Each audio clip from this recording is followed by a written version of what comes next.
चतुर्भुजं प्रसन्नवदनं ध्यायेत् सर्वविघ्नोपशान्तये। गुरुर्ब्रह्मा गुरुर्विष्णुः गुरुर्देवो महेश्वरः गुरुस्साक्षात् परं ब्रह्म तस्मै श्रीगुरवे नमः। व्यासाय विष्णुरूपाय व्यासरूपाय विष्णवे नमो वै ब्रह्मनिधये वासिष्ठाय नमो नमः। कूजन्तं राम रामीति मधुरं मधुराक्षरम् आरुह्य कविताशाखां वन्दे वाल्मीकिकोकिलं। श्रुतिस्मृतिपुराणानाम् आलयं करुणालयं नमामि भगवत्पादशङ्करं लोकशङ्करं। वागर्धाविव सम्पृक्तौ वागर्धप्रतिपत्तये जगतः पितरौ वन्दे पार्वतीपरमेश्वरौ। सूक्तिं समग्रयितुः स्वयमेव लक्ष्मीः श्रीरङ्गराजमहिषीमधुरैकटाक्षैः वैदग्ध्यवर्णगुणकुम्भनगौरवैर्यां कण्डूलकर्णकुहराः कवयोधयन्ति। हैमोद्भपुण्ड्रमजहन्मकुटं सुनासं मन्दस्मितं मकरकुण्डलचारुगण्डं बिम्बाधरं बहुलदीर्घकृपाकटाक्षं श्रीवेङ्कटेशमुखमात्मनिसन्निधत्ताम्। विमलपटी कमलकुटी पुस्तकरुद्राक्षसस्तहस्तपुटी कामाक्षी पक्ष्मलाक्षी कलितविपञ्ची विभासि वैरिञ्ची। मनोजवं मरुततुल्यवेगं जितेन्द्रियं बुद्धिमतां वरिष्ठं वातात्मजं वानरयूथमुख्यं श्रीरामदूतं शिरसा नमामि। आपदामपहर्तारं दातारं सर्वसम्पदां लोकाभिरामं श्रीरामं भूयो भूयो नमाम्यहम्। श्रीरामचन्द्रं श्रितपारिजातं सीतामुखाम्बोरुहचञ्चरीकः समस्तकल्याणगुणाभिरामः निरन्तरं मङ्गलमातनोतु। हरिः ओं। परमेश्वरस्वरूपैన సభకి నమస్కారం.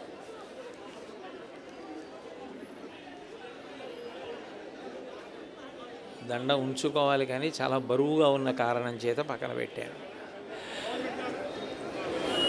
నేను ఈ సభలో మాట్లాడడానికి వచ్చినప్పుడు నా యందు అంత ప్రేమతో ఆదరభావంతో ఆప్యాయతతో నాకు స్వాగత పత్రాన్ని రచన చేసి తీసుకొచ్చి చదివినటువంటి బ్రహ్మశ్రీ లక్ష్మీ నరసింహం గారి పాదపద్మములకు మొట్టమొదట నమస్కరిస్తూ వారికి నా హృదయపూర్వకమైన కృతజ్ఞతలు నమస్కారాలు తెలియజేస్తూ ఇవాళ నేను ఇక్కడికి రావడం శ్రీ వెంకటేశ్వర స్వామి వారి బ్రహ్మోత్సవాల కారణాన్ని పురస్కరించుకొని 4 వాక్సుమములు ఆయన పాదముల మీద సమర్పించాలి అని రావడం జరిగింది.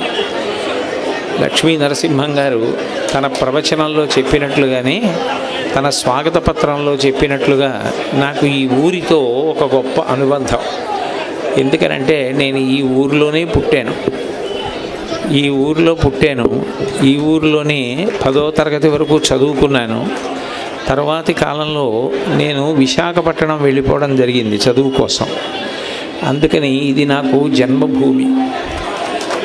మా అమ్మగారి మీద నాకు ఎంత గౌరవమో, ఎంత పవిత్ర భావనో, ఎంత పూజ్య భావనో, అంత గొప్ప గౌరవం నాకు ఈ ఊరి మీద కూడా ఉంది.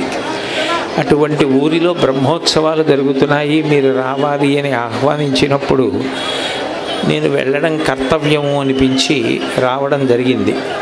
శ్రీ వెంకటేశ్వర స్వామి వారి యొక్క అనుగ్రహ విశేషం గురించి, వారి అవతార వైభవం గురించి నీకు తెలిసిన మాటలు 4 చెప్పు అన్నారు. మనకి భగవంతుడు ఎన్నో అవతారాలు స్వీకరిస్తూ ఉంటాడు. అవతారము అన్న మాటకు అర్థం ఈ మాంసచిక్షువు చేత చూడడానికి సాధ్యం కానటువంటి పరబ్రహ్మం, అంతటా పరివ్యాప్తమైనటువంటి పరబ్రహ్మం మనం చూడడానికి వీలుగా కరచరణాదులతో భూమి మీదకి దిగి వస్తే అవతారము అంటారు. తార అంటే ఏ విధంగా అయితే నక్షత్రం అంత పెద్దదైనప్పటికీ, భూమి కన్నా కొన్ని వేల రెట్లు పెద్దదైనప్పటికీ కూడా మనం చూసినప్పుడు మిణుకు మిణుకుమంటూ కనపడుతూ ఉంటుంది. అటువంటి తార కరచరణాదులతో మనం చూడడానికి వీలుగా భూమి మీదకి దిగి వస్తే అవతార. భగవంతుడు కూడా నిజానికి నామరూపములు లేనివాడు. అజాయమానో బహుధా విజాయితే అంటుంది వేదం. పుట్టుక లేనివాడు అనేక పుట్టుకలను పొందుచున్నాడు. ఏ కర్మయును లేక వెలయనొక్కడికిని జాతకర్మంబులు సంభవించే ఏ జన్మయులేక వెలయునొక్కడికి పశుల కాపరి ఇంట పాము కలిగి అంటారు పోతన గారు. ఆయనకి జన్మ లేదు, పెరగడం అన్న మాట లేదు, తరగడం అన్న మాట లేదు. అటువంటి పరమాత్మ అనేక అవతారములను, అనేక రూపములను పొందుతూ ఉంటాడు. ఎందుకట్లా అవతారంగా వస్తాడు, ఎందుకు అసలు ఆ రూపాన్ని తీసుకుంటాడు అన్నదానికి భగవద్గీతలో ఆయనే స్పష్టతనిచ్చాడు. యదా యదా హి ధర్మస్య గ్లానిర్భవతి భారత అభ్యుత్థానమధర్మస్య తదాత్మానం సృజామ్యహం పరిత్రాణాయ సాధూనాం వినాశాయ చ దుష్కృతాం ధర్మ సంస్థాపనార్థాయ సంభవామి యుగే యుగే.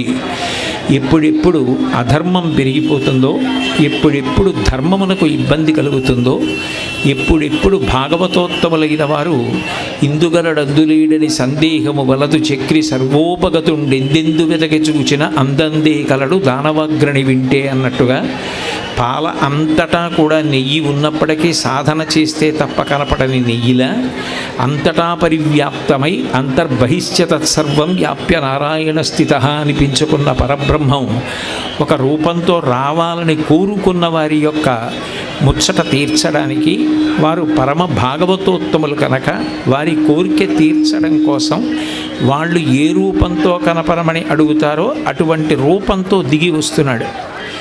అట్లాగే ఎక్కడెక్కడ ధర్మమునకు ఇబ్బంది కలుగుతోందో, ఎవరి వలన ఇబ్బంది కలుగుతోందో అటువంటి వారిని పరిమార్చడానికి వారికి ఎన్ని వరములు ఉన్నాయో అన్ని వరములకు మినహాయింపైనటువంటి రూపాన్ని తీసుకుని వస్తుంటాడు. ఒక్కొక్క రాక్షసుడు ఎంతో గడుసుతనంగా ఇటువంటి రూపం లోకంలో ఉండదు కాబట్టి, ఇటువంటి పరిస్థితి ఉండదు కాబట్టి, అటువంటి రూపం అటువంటి పరిస్థితి ఉంటే దాని చేతిలో మరణిస్తానని బ్రహ్మగారిని వరం అడుగుతూ ఉంటాడు. హిరణ్యకశిపుడు ఒకప్పుడు అలాగే అడిగాడు. గాలిన్ కుంభిని అగ్ని అంబుబల ఆకాశస్థలిన్ దిక్కులన్ రేలన్ ఘస్రములన్ తమ ప్రభల భూరిగ్రాహ రక్షో మృగ వ్యాళాదిచ్చరరాది జంతు కలహ వ్యాప్తిన్ సమస్తాస్త్ర శస్త్రాళిన్ మృత్యులేని జీవనము లోకాధీశ ఇప్పింపవే అన్నాడు. నాకు దేవతల చేత మృత్యు ఉండకూడదు, పంచభూతాల్లో ఎక్కడా మృత్యు ఉండకూడదు, లోపల ఉండకూడదు, బయట ఉండకూడదు, ప్రాణమున్న చేత కాదు, ప్రాణము లేని దాని చేత కాదు, నాకు మృత్యువు లేకుండా వరం ఇవ్వండి అంటే అది కుదరదని బ్రహ్మగారు అంటారు. కాబట్టి ఎన్ని అడిగితే ఇక మృత్యువు ఉండే అవకాశం లేదో అన్నిటినీ కోరాడు. తథాస్తు అన్నారు బ్రహ్మగారు. కానీ ధర్మాన్ని నిలబెట్టవలసిన అవసరం స్థితికారుడైన శ్రీ మహావిష్ణువుకు ఉంటుంది. కాబట్టి ఆయన ఒక అవతార స్వీకారం చేసి హిరణ్యకశిపుణ్ణి పరిమార్చడం కోసమని నరసింహావతారంగా భూమి మీద ఆవిర్భవించారు.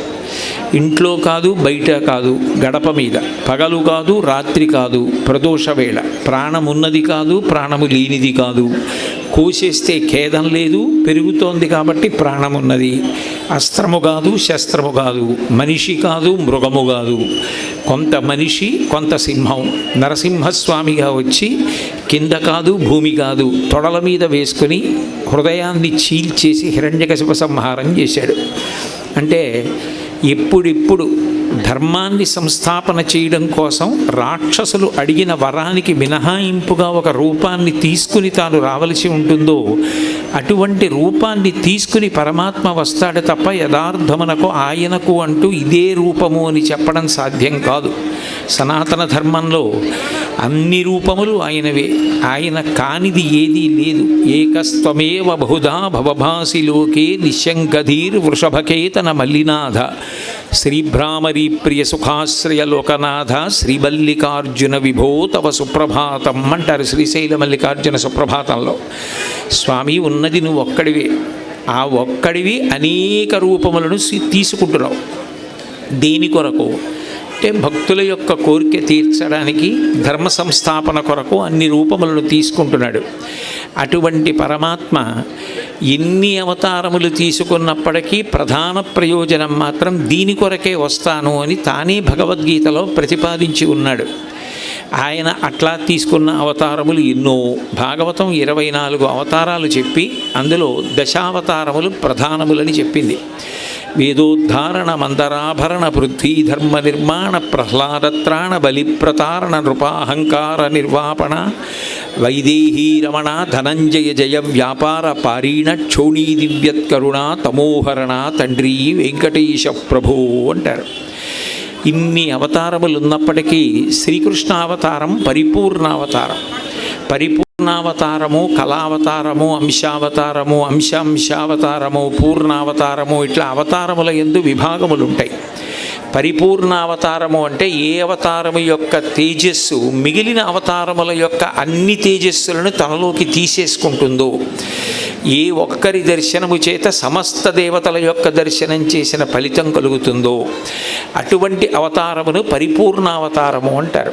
అటువంటి పరిపూర్ణావతారం శ్రీకృష్ణావతారం. అటువంటి శ్రీకృష్ణావతారానికి కొనసాగింపే శ్రీవేంకటేశ్వరావతారము అని పురాణ వచనముల చేత మనకి నిర్ధారణ అయి తెలుస్తూ ఉంటుంది. ఒకప్పుడు పద్మావతీదేవి చిలికెత్తెలు నువ్వెవరు అని అడిగితే సాక్షాత్తుగా శ్రీవేంకటేశ్వరుడే వాళ్ళకి జవాబిస్తూ ఒక మాట చెప్పాడు. జనకో వసుదేవశ్చ దేవకీ జననీ మమ అగ్రజ శ్వేతకేశశ్చ సుభద్రా భగినీ మమ అన్నాడు. మా తండ్రి గారు వసుదేవుడు, మా అమ్మగారు దేవకీదేవి, నా అన్నగారు బలరాముడు, నా చెల్లెలు సుభద్ర. కాబట్టి శ్రీవేంకటేశ్వరుడే పద్మావతీదేవి యొక్క చిలికెత్తెలతో చెప్పిన దాని ప్రకారంగా ఆయన సాక్షాత్తు శ్రీకృష్ణావతారం తాలూకా కొనసాగింపు అని మనకి నిర్ధారణ అవుతుంది. అనేక సందర్భాలలో ఆయన నేను శ్రీకృష్ణమూర్తిని, నాది శ్రీకృష్ణావతారము అని నిర్ధారణ చేస్తూ ఉంటాడు. బాబు ఇక్కడ నిలబడి మాట్లాడకాయ, నిన్నే చెప్పేది, అతనికి చెప్పండి, ఇక్కడ కాసేపు మాట్లాడక నువ్వు. వాళ్ళేమో వినపడలేదని గోలెడుతున్నారు, నువ్వు ఇక్కడ గట్టిగా మాట్లాడుతుంటావు.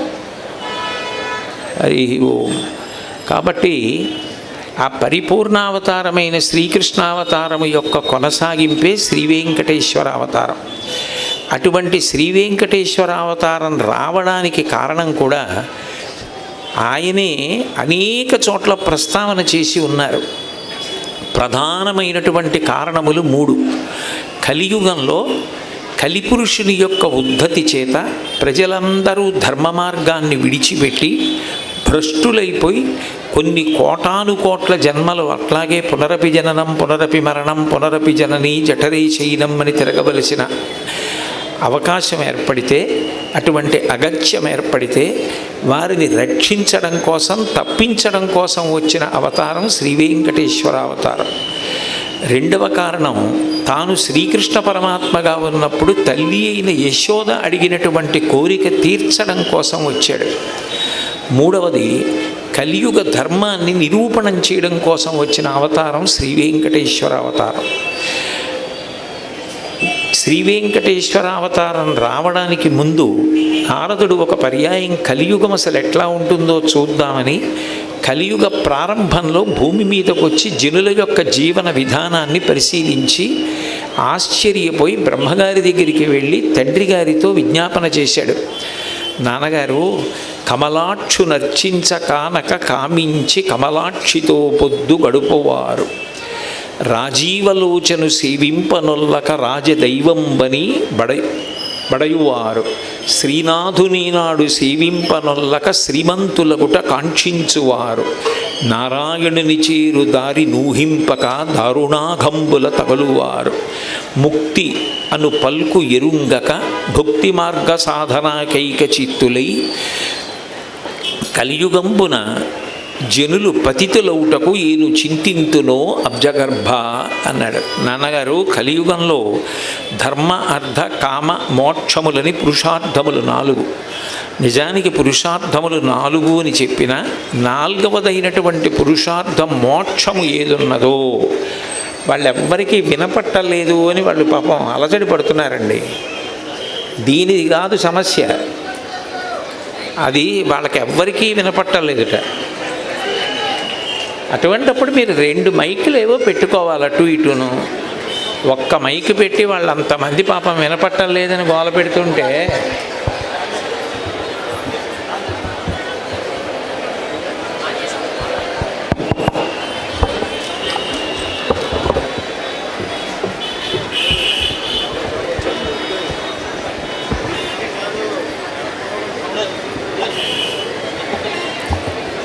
వెనక వైపు స్పీకర్ బాక్సుల దగ్గర ఏదో ప్రాబ్లం ఉన్నట్లుంది, చెక్ చేయమనండి.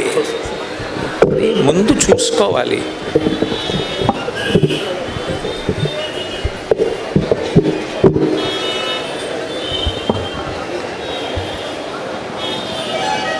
హరి ఓం.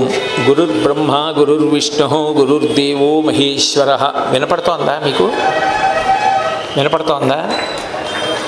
కాబట్టి కమలాక్షు నర్చించ కానక కామించి కమలాక్షితో ప్రొద్దు గడపవారు.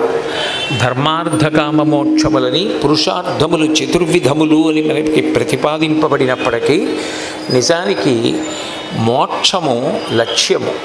ఇక చిట్ట చివర పొందే ఫలమేదో దానిని మోక్షము అని పిలుస్తారు. ఇక జనన మరణ చక్రము నుండి శాశ్వతమైన విడుదల. దానికి అవలంబించవలసినవి, పట్టుకోవలసినవి, అనుష్ఠించవలసినవి మూడే: ధర్మ, అర్థ, కామములు.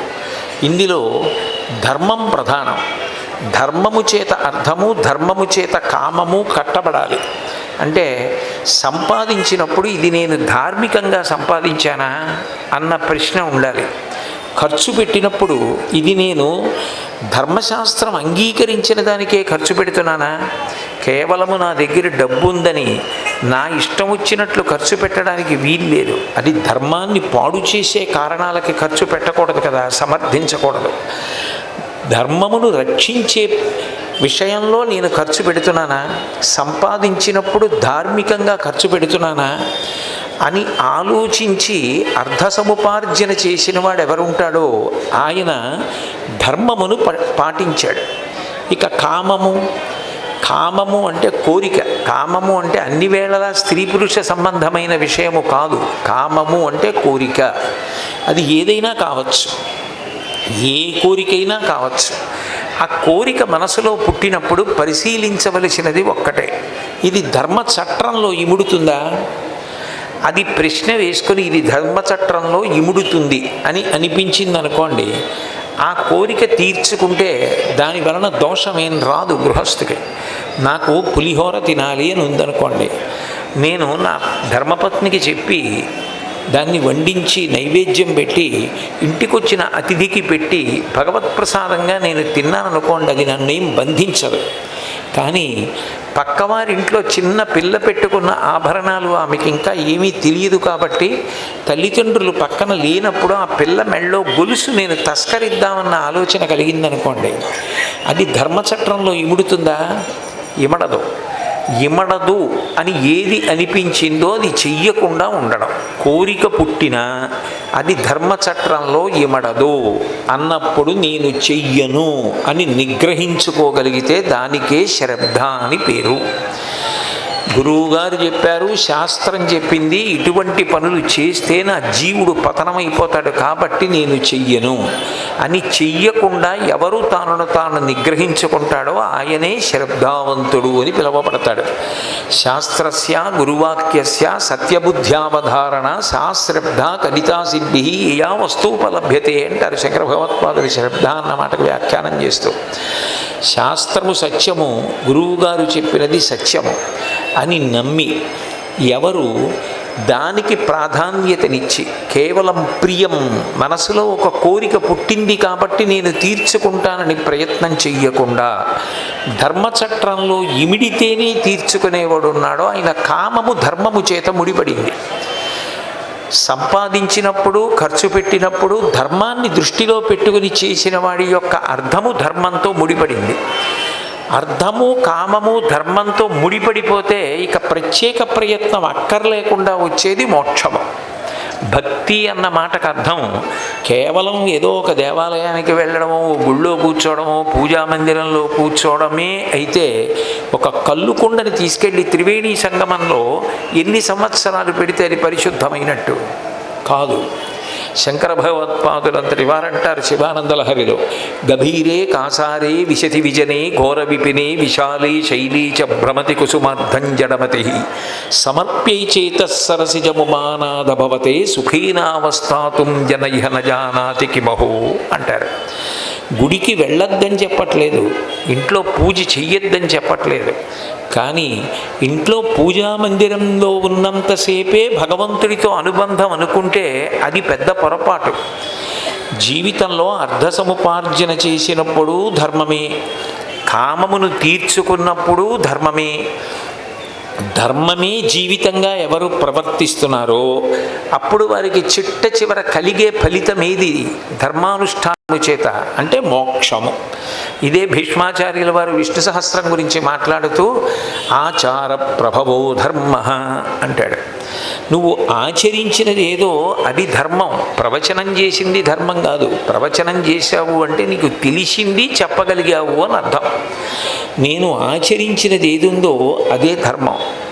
నేను ఏది ఆచరించకూడదో అది ధైర్యంగా నేను చెయ్యను అని చెప్పగలగడం ధృతి, ధైర్యం.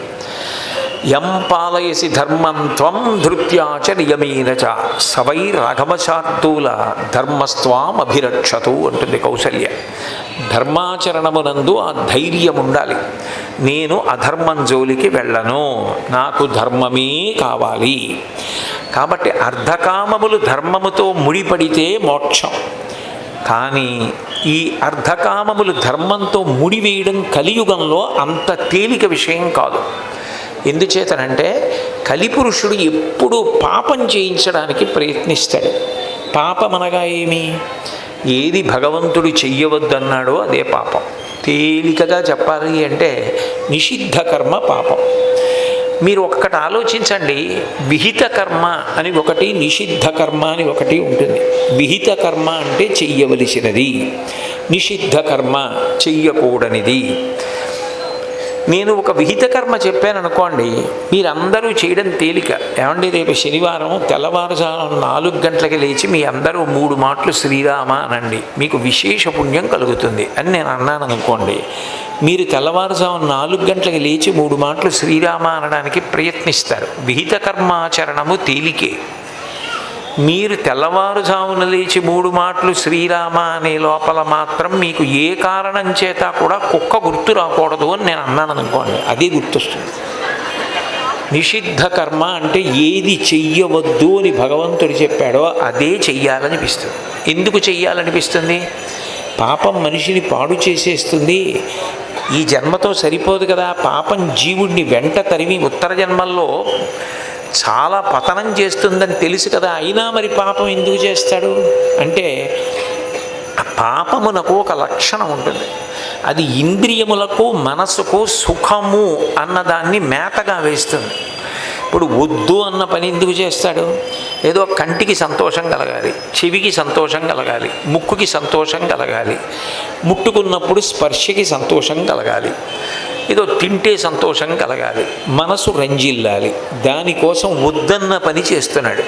అంటే ఇంద్రియములకు మనసుకు మేత వేసి పాపం ఆకర్షించి తనలోకి తీసుకుంటుంది తప్ప పాపం బలవంతంగా వచ్చి మింగలేదు. అందుకే భాగవతంలో అఘాసురూపాఖ్యానము అని ఒకటి ఉంటుంది. కొండ చిలవ మింగదు. ఆ కొండ చిలవ ఏం చేస్తుందంటే అఘాసురుడు, పోతన గారి దానికి అద్భుతమైన అనువాదం చేశారు. పాపపు రక్కసుడు త్రోవ పడియుండి నృపా అన్నారు. పాపపు రక్కసుడు అని పేరెట్టారు ఆయన. పాపమే కొండ చిలవ రూపంలో నోరు తెరుచుకొని ఉంటుంది. మనం అడుగు దూరంలో నించున్నా అది వచ్చి మనని మింగదు. కానీ మనం కానీ దాని నోట్లోకి వెడితే అది మింగేస్తుంది. పాపము మన చేత చేయించడానికి పాపము ఇంద్రియములకు మనసుకు మేత వేస్తుంది. ఇది కలియుగంలో ఈ విచక్షణ చేసి పాపం జోలి మనకొద్దు, మనం భగవంతుడు ప్రీతి చెందిన పనులే చేద్దాం అని నిలబడగలిగిన శక్తి తగ్గిపోతుంది. తగ్గిపోతే పాపములే ఎక్కువ చేస్తూ ఉంటారు. అది ఒక కారణం. 2, కలియుగానికి ఒక అద్భుతమైనటువంటి అవకాశం ఇచ్చారు. కలిస్సాధుహు కలిస్సాధుహు కలిస్సాధుహు అని వ్యాస భగవానుడంతటి వాడు సంతోషపడ్డాడు. కలి గొప్పది అని. ఎందుచేత కలియుగం గొప్పది అంటే భాగవతం ప్రథమ స్కంధంలో పరీక్షిన్ మహారాజు గారు కలిపురుషుడు కనపడినప్పుడు చంపగలిగినా చంపకుండా విడిచిపెట్టేశాడు. ఎందుకు విడిచిపెట్టేశాడు అంటే చేసేదనన్న మాత్రమున చెందు కదా కలిలోన పుణ్యముల్, చేసిన కాని పాపములు చెందవు, చేయ తలంచినంతటం చేసేదనన్న మాత్రమున చెందు కదా కలిలోన పుణ్యముల్, మోసములీదటంచు నృపముఖ్యుడు కాచ కలిన్ మరందముల్లాసముతోడ గ్రోలి విరులన్ తెగచూడని తేటికైవడిన్. తుమ్మిది ఏం చేస్తుంది? పువ్వు మీద వాలి తేనె తాగుతుంది, కానీ ఆ పువ్వు యొక్క రేకుల్ని పాడు చేయదు. అట్లాగే పరీక్షిత్తు కూడా కలిపురుషుణ్ణి ఎందుకు వదిలిపెట్టేశాడంటే కలియుగంలో ఒక గొప్ప అవకాశం ఇచ్చారు.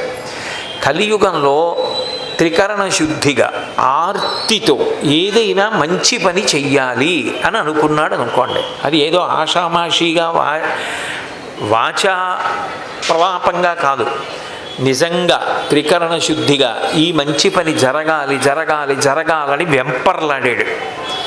అందరూ వెంకటేశ్వర స్వామి వారికి తులసి తీసుకొచ్చి పూజ చేస్తారు. అట్లా కాదు, మనం 2 నెలల ముందు 1000 తులసి చెట్లు పెంచాలి.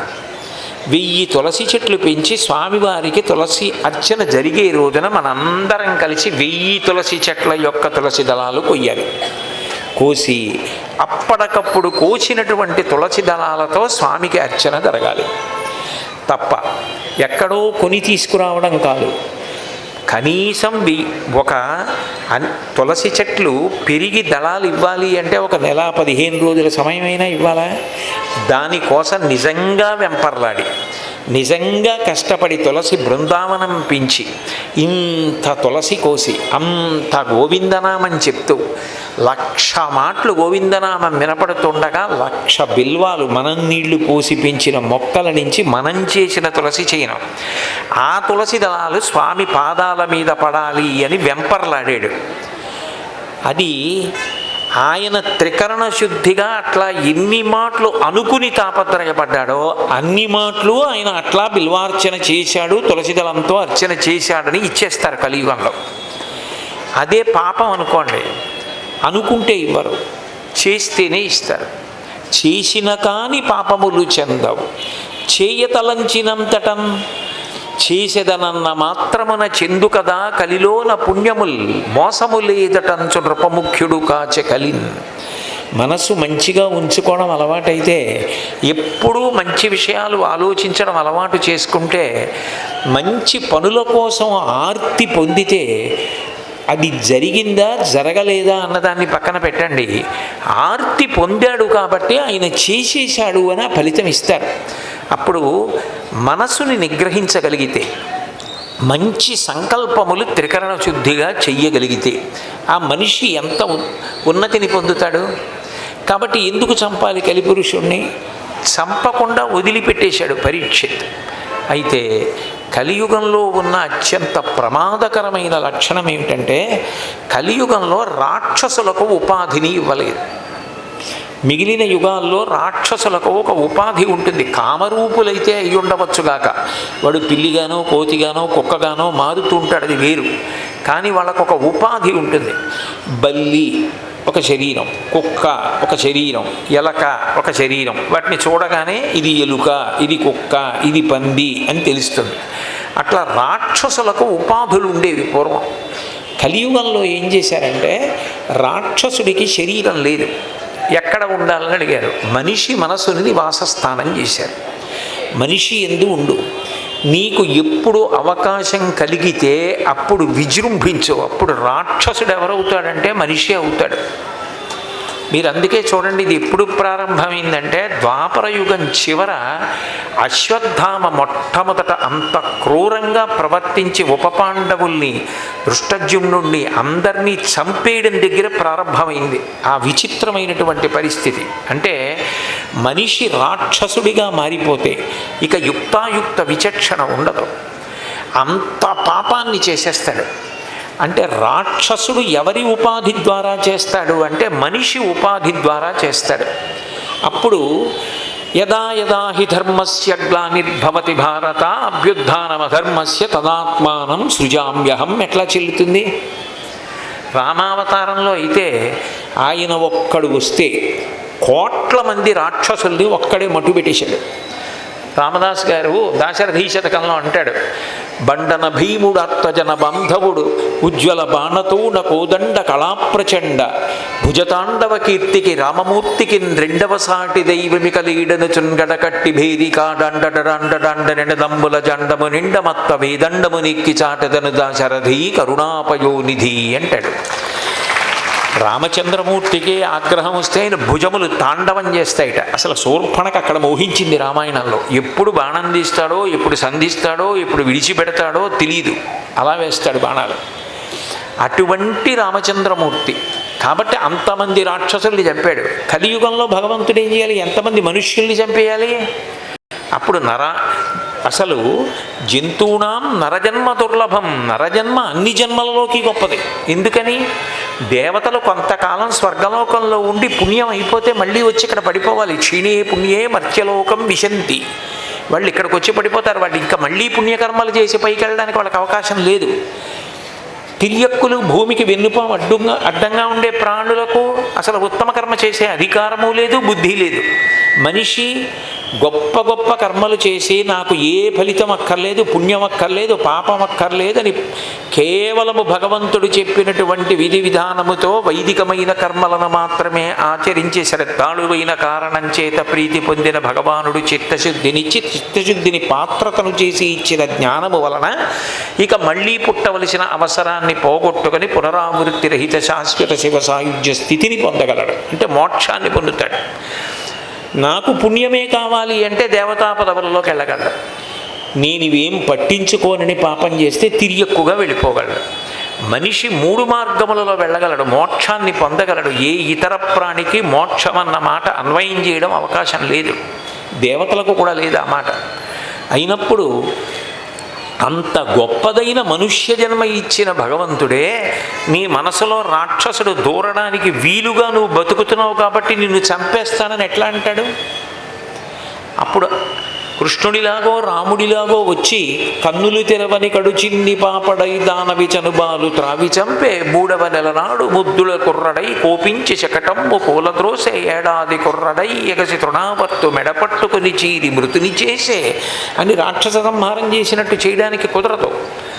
కాబట్టి శివకేశవుల మధ్య భేదం ఉండదు. కాబట్టి విష్ణువుగా చేసిన ప్రతిజ్ఞని నెరవేర్చడానికి శివుడిగా బయలుదేరి శంకరాచార్యుల వారిగా వచ్చాడు.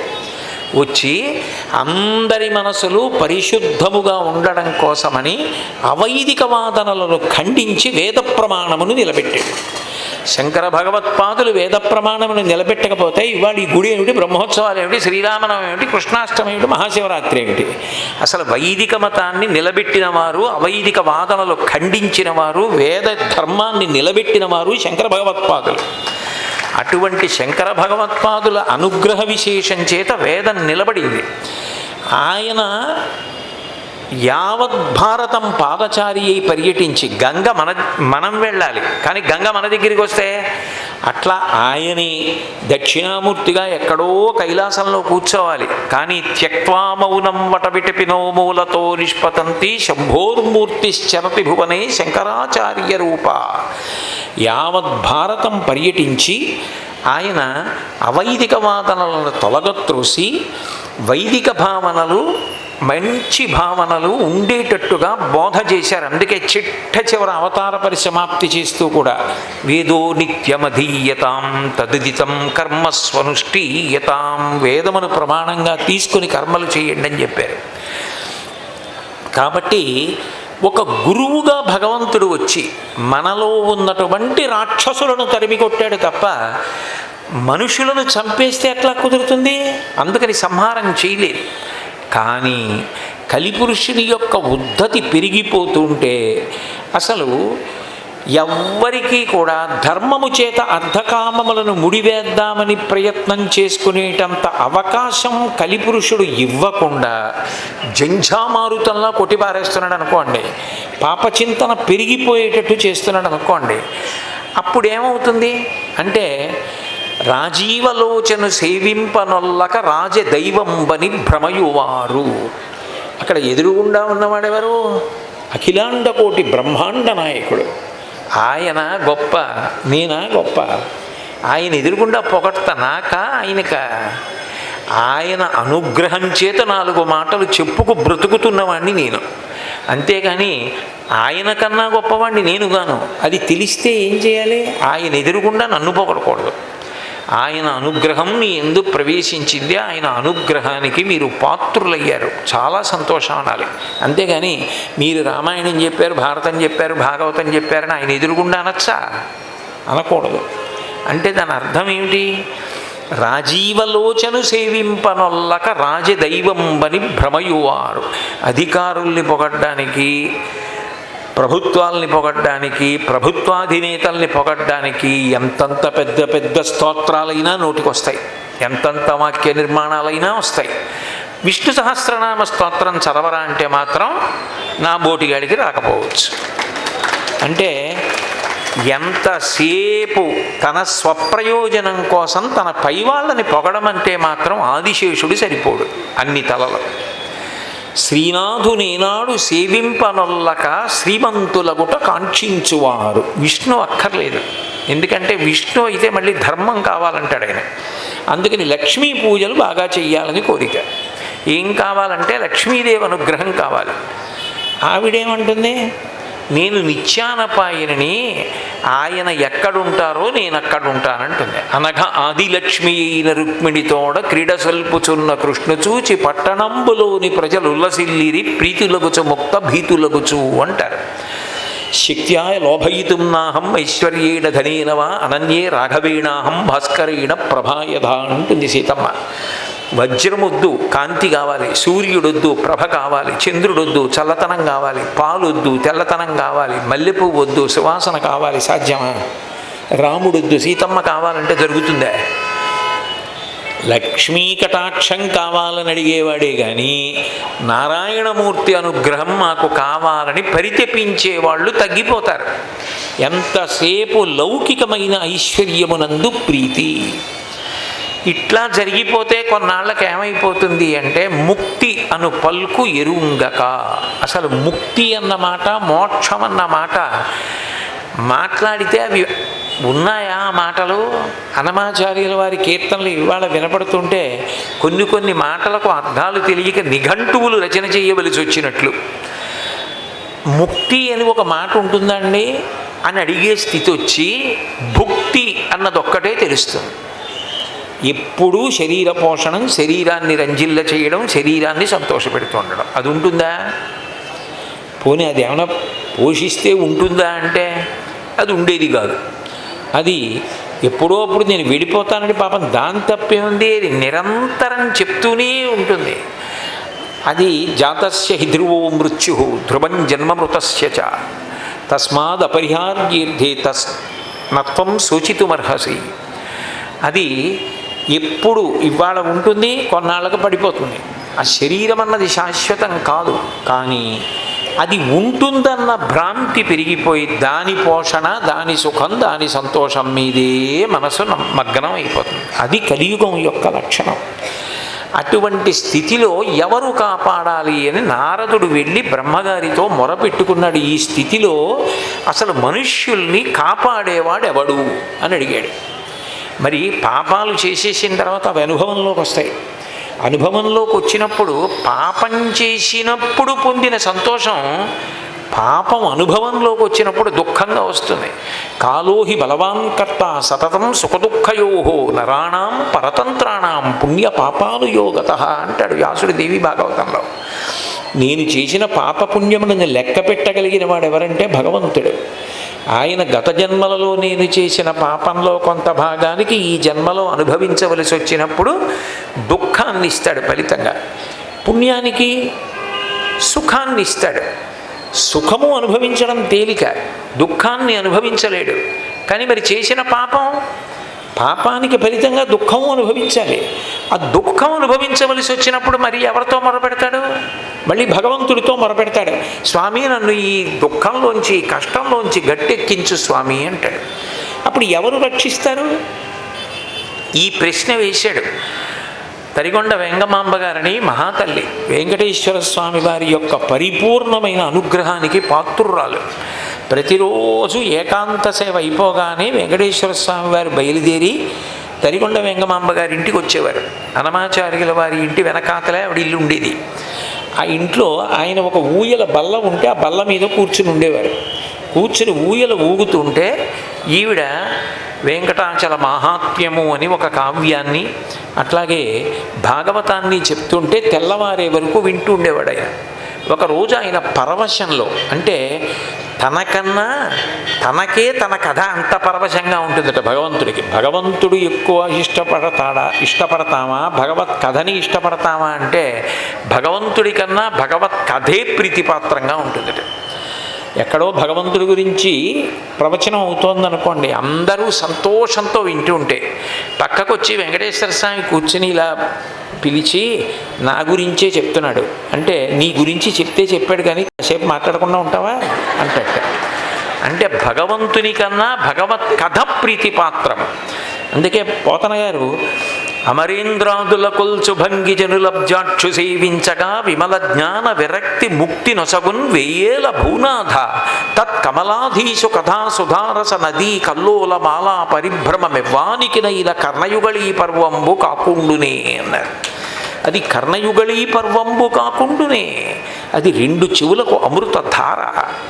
అటువంటి భగవత్ కథాశ్రవణం ఎంతో గొప్పది. దానికి భగవంతుడే రంజిల్లాడు. ఆవిడ భాగవతం వెంకటాచల మహాత్యం రచన చేశారు ఆవిడ. అది చెప్తుంటే ఊయలలో ఊగుతుండేవాడు వెంకటేశ్వరుడు. ఒకరోజు తెల్లవారుజాముకాలం అయిపోయింది, ఈవిడ మంచి పరవశంతో రచించి చెప్పేస్తున్నారు, ఆయన పరవశంతో కళ్ళు మూసుకుని వింటున్నాడు. కౌసల్యా సుప్రజారామ పూర్వా సంధ్యా ప్రవర్తతే అని వినపడింది. అమ్మ బాబోయ్, సుప్రభాతం చదివేస్తున్నారు వెంకమాంబ, నేను వెళ్ళిపోవాలని ఉయ్యాల్లోంచి దూకి పారిపోతున్నాడు. పద్యం మధ్యలో ఉంది, ఆగనవిడ పంచి పట్టుకుంది, పర్రని పంచి చిరిగిపోయింది, ఆయన వెళ్ళిపోయాడు. ఆవిడ చాలా కాకతాళీయంగా, మనకైతే ఓ ఉత్తరీయం శేషవస్త్రం ఇచ్చారనుకోండి, కళ్ళకద్దుకొని తల మీద పెట్టుకుని మెడలో వేసుకుని ఇంటికి పట్టుకెళ్ళి ధర్మపత్నికి ఇచ్చి మురిసిపోవాలి కూడా. అయితే ఆవిడికి అది చాలా సామాన్యం. రోజు వెంకటేశ్వర స్వామితో మాట్లాడుతుంది, అందుకని తీసుకెళ్ళి మడతెట్టి పూజ గదిలో పెట్టి ఆవిడ పని చేసుకుంటోంది.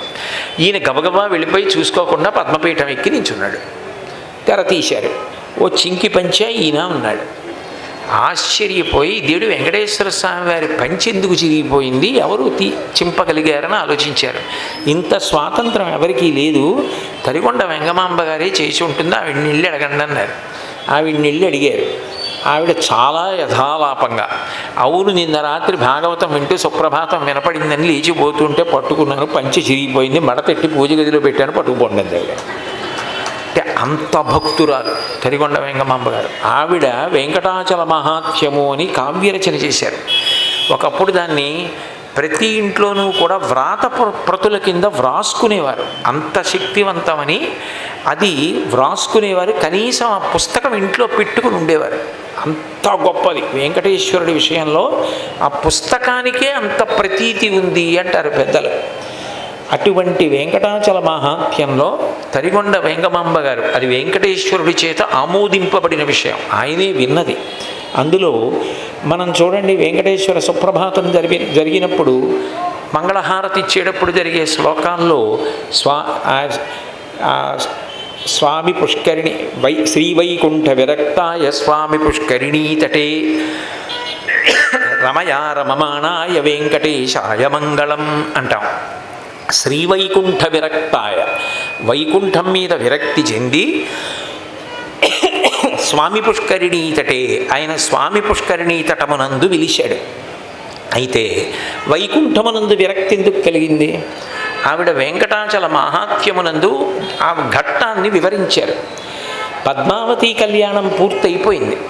అయిపోయిన తరువాత శ్రీ వెంకటేశ్వరుడు లక్ష్మీదేవితో ప్రతిపాదన చేశాడు, నేను ఇక్కడే ఉండిపోదాం అనుకుంటున్నాను లక్ష్మి, ఈ భూమి మీదే ఈ క్షేత్రంలోనే ఇక్కడే ఉంటాను అన్నాడు. అంటే ఆవిడండి ఎందుకు, మీరు దేనికి రావాలో దానికి వచ్చారు. పద్మావతి పరిణయం శ్రీకృష్ణావతారంలో యశోదమ్మకి ఇచ్చిన వరం, అది పూర్తయిపోయింది, ఇంకెందుకు రండి వెళ్ళిపోదాం వైకుంఠానికి అంది. అంటే ఆయన అన్నాడు, కాదు, కలియుగము నా సృష్టి, ఈ కలియుగంలో కలిపురుషుడి యొక్క ఉద్ధతి చేత పాపములు చేసినప్పుడు చాలా తేలికగా సంతోషంగా చేసేస్తారు. చేసేసి దాని ఫలితము అనుభవంలోకి వచ్చినప్పుడు రోగముగా వస్తుంది. ఎందుకని మిగిలింది ఏమైనా అనుకోండి, మిగిలిన వాళ్ళు కూడా పంచుకోవడానికి అవకాశం ఉంటుంది. రోగం అనుకోండి, ఎవరు పంచుకుంటారు? నా మీద ఎంత ప్రేమ ఉన్నా దాన్ని పంచుకోలేరు. నా చిటికిన వేలు నొప్పెడుతోంది అనుకోండి, దాన్ని కూడా పంచుకోవడం కుదరదు. ఉన్నమాటన్నింటిలో చిన్నది చిటికిన వేలే కదా. చిటికిన వేలు నొప్పెట్టినా నా మీద ఎంత ప్రేమ ఉన్నా నా భార్య పంచుకోలేదు, నా బిడ్డలు పంచుకోలేరు, బంధువులు పంచుకోలేరు, స్నేహితులు పంచుకోలేరు, నా మీద అభిమానం ఉన్నవాళ్ళు పంచుకోలేరు, ఎవ్వరూ పంచుకోలేరు, నేనే అనుభవించాలి. పాపం చేసినప్పుడు సంతోషాన్ని ఒక్కడివి ఎట్లా అనుభవించావో రోగ ఫలితాన్ని కూడా అట్లాగే అనుభవించు, దుఃఖంగా అనుభవించు అని రోగముగా వస్తుంది పాపములకు ఫలితం.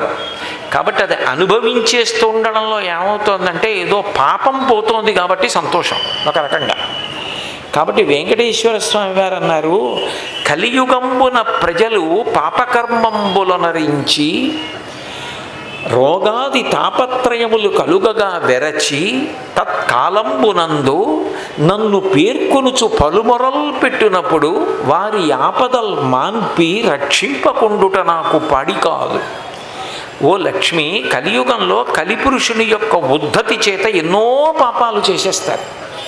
ఈ పాపాలన్నీ రోగాలు అయిపోయి రోగం వచ్చినప్పుడు పోనేదో 10 మందిలో తిరిగి వాడి పనివాడు చేసుకుంటూ సంతోషంగా గడిపేస్తూ రోగం కూడా అనుభవించేశాడు అనుకోండి. ఇందాక అన్నది చిటికిన వేలు నొప్పని, అలా ఏదో చిటికిన వేలు నొప్పి పెడితే చిటికిన వేలు నొప్పి పెడుతూ ఉంటుంది, ఆయన పనులు ఆయన చేసుకుంటూనే ఉంటాడు, పర్వాలేదు. కానీ ఆయన ఒక్కడి 4 తెరలు కట్టిన చోట ఎత్తు తలగడదిళ్ళు పెట్టి పడుకోబెట్టి చుట్టూ యంత్రాలు, గుండె ఎలా కొట్టుకుంటోంది, రక్తపోటు ఎలా ఉంది చూస్తూ, ఏదో గొట్టాల ద్వారా ఆహారం ఎక్కిస్తూ, ప్రాణవాయువుని కూడా కృత్రిమంగా ఎక్కిస్తూ, ఎప్పుడూ కనపడని వాడు కూడా వచ్చి అద్దంలోంచి చూసి వెళ్ళిపోతున్నాడు అనుకోండి. అప్పుడు గజేంద్ర మోక్షణ ఘట్టంలో అంటారు, మకరితోడపోరు మాతంగ విభుని ఒక్కరి నిడించిపోవ కాళ్ళురాక కోరి చూచుచుండే కుంజరీయుధంబు మగలు తగులుగారే మగువలకును అంటారు. భార్య ఒక్కతి మాత్రం పాప అక్కడ కూర్చుని ఉంటుంది. అప్పుడు ఆ బాధని భరించడం ఎలా ఆయనకి ఏముంటుంది? ఎలా అయితే ఏనుగు గట్టెక్కేద్దాం అనుకుందో అలా ఆయన కూడా ఎప్పుడు ఇంటికి వెళ్ళిపోదామా అని ఉంటుంది. ఇప్పుడు నిజాయితీగా తాను చేసిన తప్పులు గుర్తొస్తాయి. ఎక్కడెక్కడ ధర్మాన్ని వదిలి సంపాదించాడో, ఎక్కడెక్కడ ధర్మాన్ని వదిలి కామం అనుభవించాడో దాని ఫలితం ఇప్పుడు ఎట్లా వచ్చిందో గుర్తొస్తుంది. దీన్ని క్షమించవలసిన వాడెవరు? భగవంతుడు ఒక్కడే. ఇప్పుడు పలుమొరల్ పెట్టునప్పుడు ఆపద మొక్కలవాడ, అనాథ రక్షక, ఏడుకొండలవాడ, వెంకటరమణ, గోవింద గోవింద నన్ను రక్షించే స్వామి, ఒడ్డున పడై నిలువు దోపిడీ ఇచ్చేస్తానంటాడు. ఎందుకని? తాను అలా ఎంత తెచ్చాడో తనకి తెలియదేంటే. అందుకని నిలువు దోపిడీ ఇచ్చేయడం అంటే ఎవరికో ఉత్తరం రాసి ఎవరో వచ్చి పట్టుకెళ్ళిపోండని పోని గుప్తంగా ఇవ్వడం కుదరదు. తనే పట్టుకెళ్ళి ఇచ్చేయాలి, కొండ మీద అప్పచెప్పేయాలి స్వామికి. కాబట్టి ఇచ్చేస్తానంటాడు. కాబట్టి లక్ష్మి, వచ్చువారి ఆపదల్ మాన్పి తత్పాపరూపమైనట్టి ధనము ఈ కొండకు రప్పించి నిస్పృహుండనగొచ్చు అజ్ఞులైన జడులకిప్పింతు నచలమతిని. కోటాను కోట్లు వస్తుంటుంది నాకు ప్రతిరోజు. హుండీలో 3 కోట్లు, 4 కోట్లు, 5 కోట్లు, అదంతా ఏమిటో తెలుసా? పుణ్యం చేసి పట్టుకొచ్చి వేసేసినవి కావు, ఇలా మొక్కేసి తెచ్చి వేసేసినవి. కానీ కలియుగంలో అప్పుడు నేను తప్ప ఎవరు ఆదుకుంటారు వాళ్ళని? నాకు తెలుసు పాపం చేశాడని, కానీ కుత్తుకో ఉత్తరించలేను. అందుకని పాపములు శిరస్సుని ఆశ్రయించి ఉంటాయి కాబట్టి కేశఖండనం అన్న పేరుతో కేశముల రూపంలో తీసేసుకుని అందుకని అది కళ్యాణకట్ట, అది క్షవరశాల కాదు, అది కళ్యాణకట్ట. నేను వాళ్ళ పాపములు తీసేసి దాని స్థానములో ఆపదల నుంచి కాపాడతాను. ఆపద అన్న మాటకు అర్థం ఏంటి అంటే, ఇంకొకడిని అడిగి ఆయన యొక్క సహకారంతోటో మీ సమర్థతతోటో మిమ్మల్ని మీరు రక్షించుకోలేని స్థితి ఏది ఉంటుందో దానిని ఆపద అంటారు. మీరు ఏదో పని మీద అలా తిరుగుతున్నారు, అకస్మాత్తుగా ఒక పెద్ద త్రాచుపాం ఒక్క 2 అడుగుల దూరంలో అలా వెళ్ళి గోడలో దూరింది. దానికే ఎందుకో కోపం వచ్చి అది ఒక్క దూకు మీ మీదకి దూకి కరిచింది అనుకోండి, ఏం చేస్తారు? అప్పుడు మీరు చదువుకున్నదా, మీకు పిల్లలు ఉన్నారనా, భార్య ఉందనా, మీ దగ్గర డబ్బు ఉందనా, ఎందుకు వదిలేయాలి పాము? అంత పొడుగున్నది ఒక్క కాటేసి కూడా గోడలో దూరిపోవచ్చు. అప్పుడు కాటేసేస్తే అది గోడలో దూరిటి వెళ్తోందని చూడరు. కాటేసేసింది, ఈయన ఏమైపోతాడు, ఈయన ఇప్పుడు ఏం చెయ్యాలని అందరూ ఇటువైపు వచ్చేస్తారు. మరి ఎందుకు వదిలేసింది కాటేయకుండా అంటే అక్కడ దైవం అడ్డుపడ్డాడు. నీ సమర్థత చేత నువ్వు ఎక్కడ రక్షించుకోలేవో అక్కడ అడ్డుపడగలిగిన వాడు భగవంతుడు ఒక్కడే. అందుకు భారతంలో ధర్మరాజు గారు ఉద్యోగ పర్వంలో కృష్ణుడితో అంటాడు, ఆపద గడువం బెట్టను ఓపి శుభంబైన దాని నడగొప్పను అంటాడు. ఆపద తీసేవాడు ఎవరంటే భగవంతుడు. అది మీరు ఏ పేరు పెట్టి పిలవండి, రాముడు అన్నారనుకోండి, ఆపదామపహర్తారం దాతారం సర్వసంపదాం లోకాభిరామం శ్రీరామం భూయో భూయో నమామ్యహం. శివ అనుకోండి, నమ శివాభ్యాం అశుభాపహాభ్యాం. మీరు ఏ పేరుతో పిలిచారన్నది కాదు. ఒరే పెద్దబ్బాయి అన్నా పలుకుతాడు, ఒరే కోటిబాబు అన్నా ఒకళ్ళకి పలికాడు, కోటేశ్వరరావు అన్నా పలికాడు, ఒరే పెద్దడా అన్నా పలికాడు. ఏ పేరుతో పిలిచారన్నది కాదు, ఎవరు పిలిచారన్నదానికి గౌరవం ఇచ్చి పలికాడంతే. తత్వం ప్రధానం, నామరూపములు ప్రధానమేమిటి భగవంతుడికి? స్త్రీ పురుష నపుంసకమూర్తియును కాక తిర్యక్కమరనరాది మూర్తియును కాక కర్మ గుణ భేద సదసత్ప్రకాశి కాక వెనుకనన్నియుతానగు విభుతలంతు అంటారు. ఆయన నిజానికి కాంతి స్వరూపుడు. అటువంటి భగవంతుడు ఈ కలియుగంలో నేను వీళ్ళని ఉద్ధరించాలి, ఆయన ఉన్నాడు అని వీళ్ళకు ఒక ధైర్యం ఉండాలి. అప్పుడు వాళ్ళకి పాపం అనుభవంలోకి వచ్చేసినప్పుడు చెప్పుకోవడానికి నేను కూడా లేకపోతే లక్ష్మి వాళ్ళు ఏమైపోతారు? వాళ్ళకి ఒక్కసారి నేను ఆపదనిచ్చి తీసేసిన తర్వాత వాళ్ళు ఏం చేయాలి? బుద్ధి తెచ్చుకోవాలి. మనం పాపం జోలికి వెళ్ళకూడదని తెలుసుకుని వాళ్ళు పాపాన్ని చెయ్యకుండా ఉండాలి. అందుకే నా పేరు వెంకటేశ్వరుడు. వేం పాపం కటతే యస్మాత్ పాపదహన శక్తితః ఇది వెంకటేశ్వర వెంకటాచల. వేం అంటే పాపం, కటతి అంటే తొలగించుట. పాపం ఆయనది ఎందుకు తీసేశావని ఎవరూ అడగడానికి అధికారము లేదు. ఆయన అటువంటి గొప్ప స్థితిని పొందిన ఈశ్వరత్వం ఉన్నవాడు. ఆయన అనుగ్రహించిన నాడు పాపమును తీసేస్తాడు కాబట్టి వెంకటేశ్వర. కొండ పేరు వెంకటాద్రి. అటువంటి చోట ఆయన ఒకటి చెప్పాడు, సరే అందరూ పాపాత్ములే ఉంటారా? పుణ్యాత్ములు కూడా ఉంటారు, ధర్మాత్ములు కూడా ఉంటారు. వాళ్ళు కొండకొస్తారు. వాళ్ళు కొండకొచ్చి హుండీలో వాళ్ళు కూడా ఏదో సమర్పిస్తారు. లక్ష్మి, ఇక్కడ కలియుగంలో నేను వెంకటేశ్వరుడిగా ఉన్నంత కాలం నాకు కూడా ఇక్కడ వ్యవహార నిర్వహణ కొరకు కొంత ధనం కావాలి కదా. కలియుగ ధర్మం, ఎంత డబ్బున్నవాడైనా పెళ్లి చేసుకోవాలంటే అప్పు చెయ్యాలి. డోలు సన్నయ్య వాడికి ముందు డబ్బు ఇచ్చావా? వాయించేశాక డబ్బు ఇచ్చావు అంటే ఓ గంట వాయించేటప్పటికే నువ్వు అప్పడ్డావు ఆయనకి. ఎందుకంటే ఆ గంటకి కట్టాలి. కళ్యాణ మంటపానికో పనిచేసిన వాళ్ళకో అయిపోయిన తర్వాత డబ్బులు ఇచ్చుకుంటూ వెళ్ళావు అంటే అవన్నీ అప్పులేనా? అప్పు చెయ్యకుండా పెళ్లి చేసుకోగలిగిన వాడు కలియుగంలో ఉండడు. ఎంతటి వాడైనా అప్పు చేయవలసిందే. అందుకే ఆయన కూడా కుబేరుడి దగ్గర ధనం తీసుకుని అప్పుచ్చుకున్నాడు. బహుశా చూడండి, పెద్ద పెద్ద స్థలాలు అవి 10 ఏళ్లకి 100 ఏళ్లకి అద్దెకి తీసుకుంటారు. అది లీజ్ అంటూ ఉంటారు. ఈ భూమి మీద ఫస్ట్ లీజ్ అగ్రిమెంట్ చేసుకున్నవాడు వెంకటేశ్వర స్వామి. ఎందుకనంటే అసలు నిజానికి అది వరాహ క్షేత్రం, ఆదివరాహస్వామి వారిది. మీరు పురాణంలో పరిశీలిస్తే, ఎందుకనంటే ఆయనే చెప్పాడు, ఇది కలియుగంలో ధర్మం ముందు నేను వచ్చాను, జెండా పాతాను నాదే అన్నాడు వరాహస్వామి. వరాహస్వామి ఎవరు? వెంకటేశ్వర స్వామి ఎవరు అంటే రామాయణం బాలకాండలో రాముడు ఎవరు, పరశురాముడు ఎవరు? ఒక ప్రమిదలో 2 దీపాలు వెలిగితే 2 దీపాలకి భేదం ఏమిటి? తత్వతః ఒక్కటే. 2 దీపాలు తత్వతః ఒకటే. కానీ 2, 3, 5 వెలుగుతుంటే అందం. అదే పరమాత్మ పరశురాముడిగా రాముడు గడ్డొచ్చాడు. అదే పరమాత్మ ఆదివరాహమూర్తిగాను ఉన్నాడు. అదే పరమాత్మ వెంకటేశ్వరుడిగాను ఉన్నాడు. కాబట్టి వెంకటేశ్వర స్వామి వారు ఆదివరాహస్వామి వారిని అడిగారు, అయ్యా నేను ఇక్కడ ఉంటాను, నాకు కొద్దిగా స్థలం ఇవ్వండి అని అడిగారు. అడిగితే ఆదివరాహస్వామి అన్నారు, ఇది కలియుగం అండి, నేను ముందు వచ్చి ఇక్కడ జెండా పాతాను కాబట్టి ఇదంతా నాదే. స్థలం మౌల్యేన గృహ్యతాం. ఇక్కడ డబ్బిచ్చి కొనుక్కోవాలి స్థలాలు కలియుగంలో. కాబట్టి డబ్బు ఇవ్వండి, ఇస్తాను, మీకు ఎంత కావాలో స్థలం అన్నారు. అంటే వెంకటేశ్వర స్వామి వారు అన్నారు, లక్ష్మీదేవి కొల్హాపురం వెళ్ళిపోయింది, ఇప్పుడు నా దగ్గర లేదు, కాబట్టి నేను ఇవ్వలేను. కానీ డబ్బుకి బదులు మీకు నేను ఒక వరం ఇస్తాను. ప్రథమం దర్శనం చాస్యాత్ నైవేద్యం క్షీరసేచనం ఇదమేవ వరం ద్రవ్యం దదామి కరుణానిధే. ఈ కొండకొచ్చిన వాళ్ళు మీ దర్శనం చేయకుండా నా దర్శనం చేస్తే వాళ్ళు దర్శనం చేయనట్టే లెక్క. ప్రథమం దర్శనం చాస్యాత్, మొదటి దర్శనం మిమ్మల్ని చెయ్యాలి, తర్వాత నన్ను దర్శించాలి. మొదటి నైవేద్యం కూడా మీకు వస్తుంది. ఆవు పాలు కానీ ప్రసాదాలు కానీ ముందు మీకు నైవేద్యం పెట్టి నాకు నైవేద్యం పెడతారు. ఈ వరం మీకు ఇస్తాను, దీన్నే డబ్బు అనుకుని నాకు భూమి ఇవ్వండి అన్నారు. అంటే అప్పుడు ఆదివరాహస్వామి వారు భూమిని ఇచ్చారు. అక్కడ నీడ తిరగది చింత చెట్టు అని ఉండేదిట, తింత్రిణీ వృక్షం అని, అంటే అంత పెద్ద చెట్టు. ఆ చెట్టు కింద ఉన్న భూమిని ఇచ్చారు. అదే తర్వాత ఆనందనిలయ విమానమై వెంకటేశ్వర క్షేత్రమైంది. అంటే కలియుగ ధర్మములను నిలబెట్టినవాడు వెంకటేశ్వరుడు. అటువంటి వెంకటేశ్వర స్వామి దేని కొరకు ఈ భూమి మీద అలా నిలబడి కాలు కదపకుండా ఉన్నారు అంటే కేవలముగా మనము చేసే పాపములను తీసేయడం ఒక ఎత్తు. రెండు, పుణ్యాత్ములైన వాళ్ళు ఉంటారు.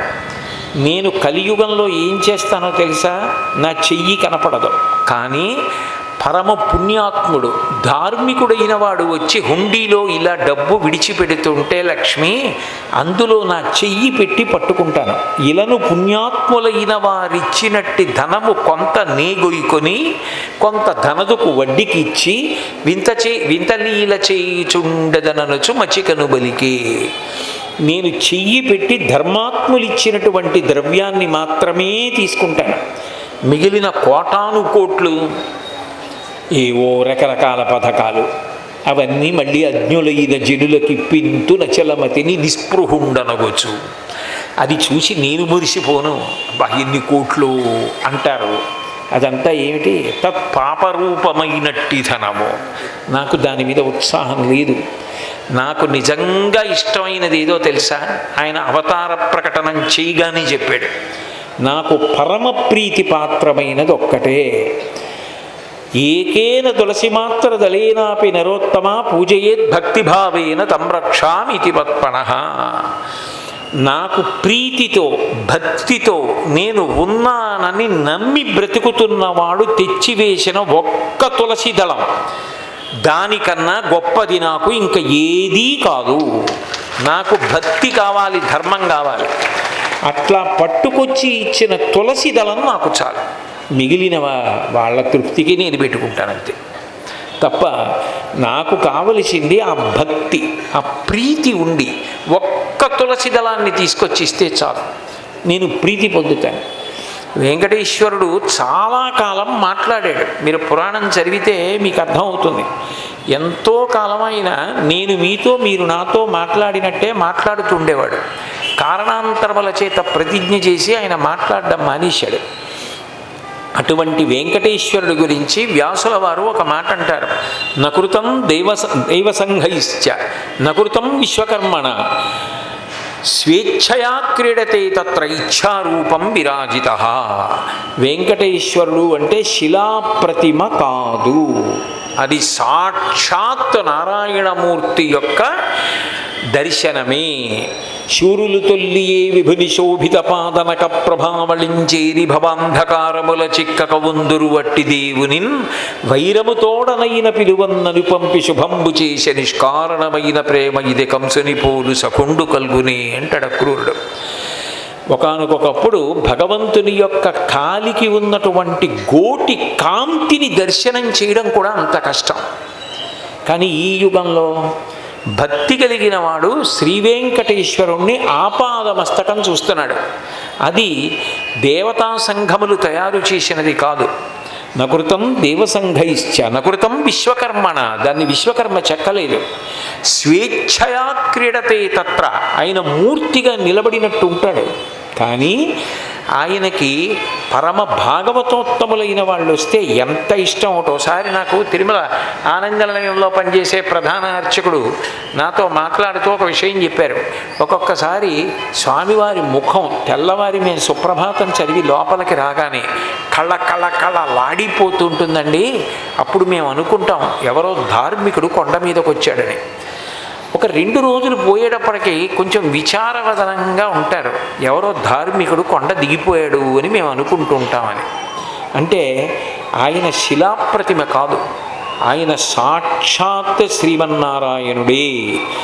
ఆపాదమస్తకం ఆయన్ని దర్శనం చెయ్యడం అంటే కలియుగంలో పుట్టినందుకు మనం చేసుకున్నటువంటి మహద్భాగ్యం.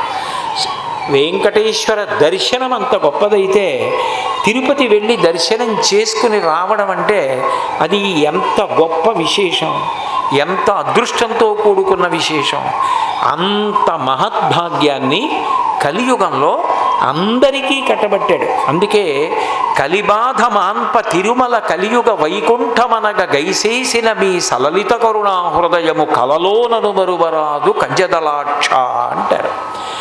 కలిబాధ మాన్ప, బాధని పోగొట్టడం కోసమని తిరుమల గైసేసిన, వైకుంఠం వదిలిపెట్టి తిరుమల క్షేత్రానికి వచ్చి నిలబడినటువంటి ఆ స్వామివారు ఉన్నారే, ఆయన యొక్క వైభవాన్ని కీర్తించడం, ఆయన యొక్క నమస్కారం చేయకుండా ఉండడం ఎవరికీ సాధ్యం కాదు.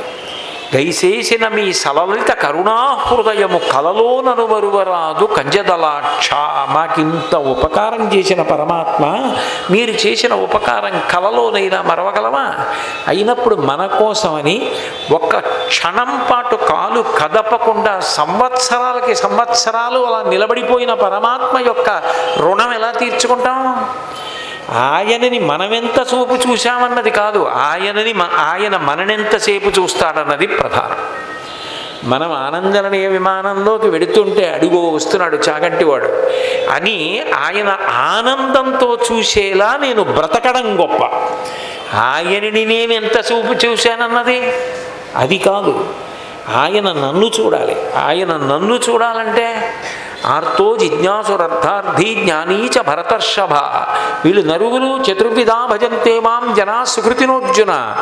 ఎవడు భక్తితో ధర్మంతో బ్రతికాడో వాడి పట్ల వెంకటేశ్వరుడు అంత దయాళువై ఉంటాడు.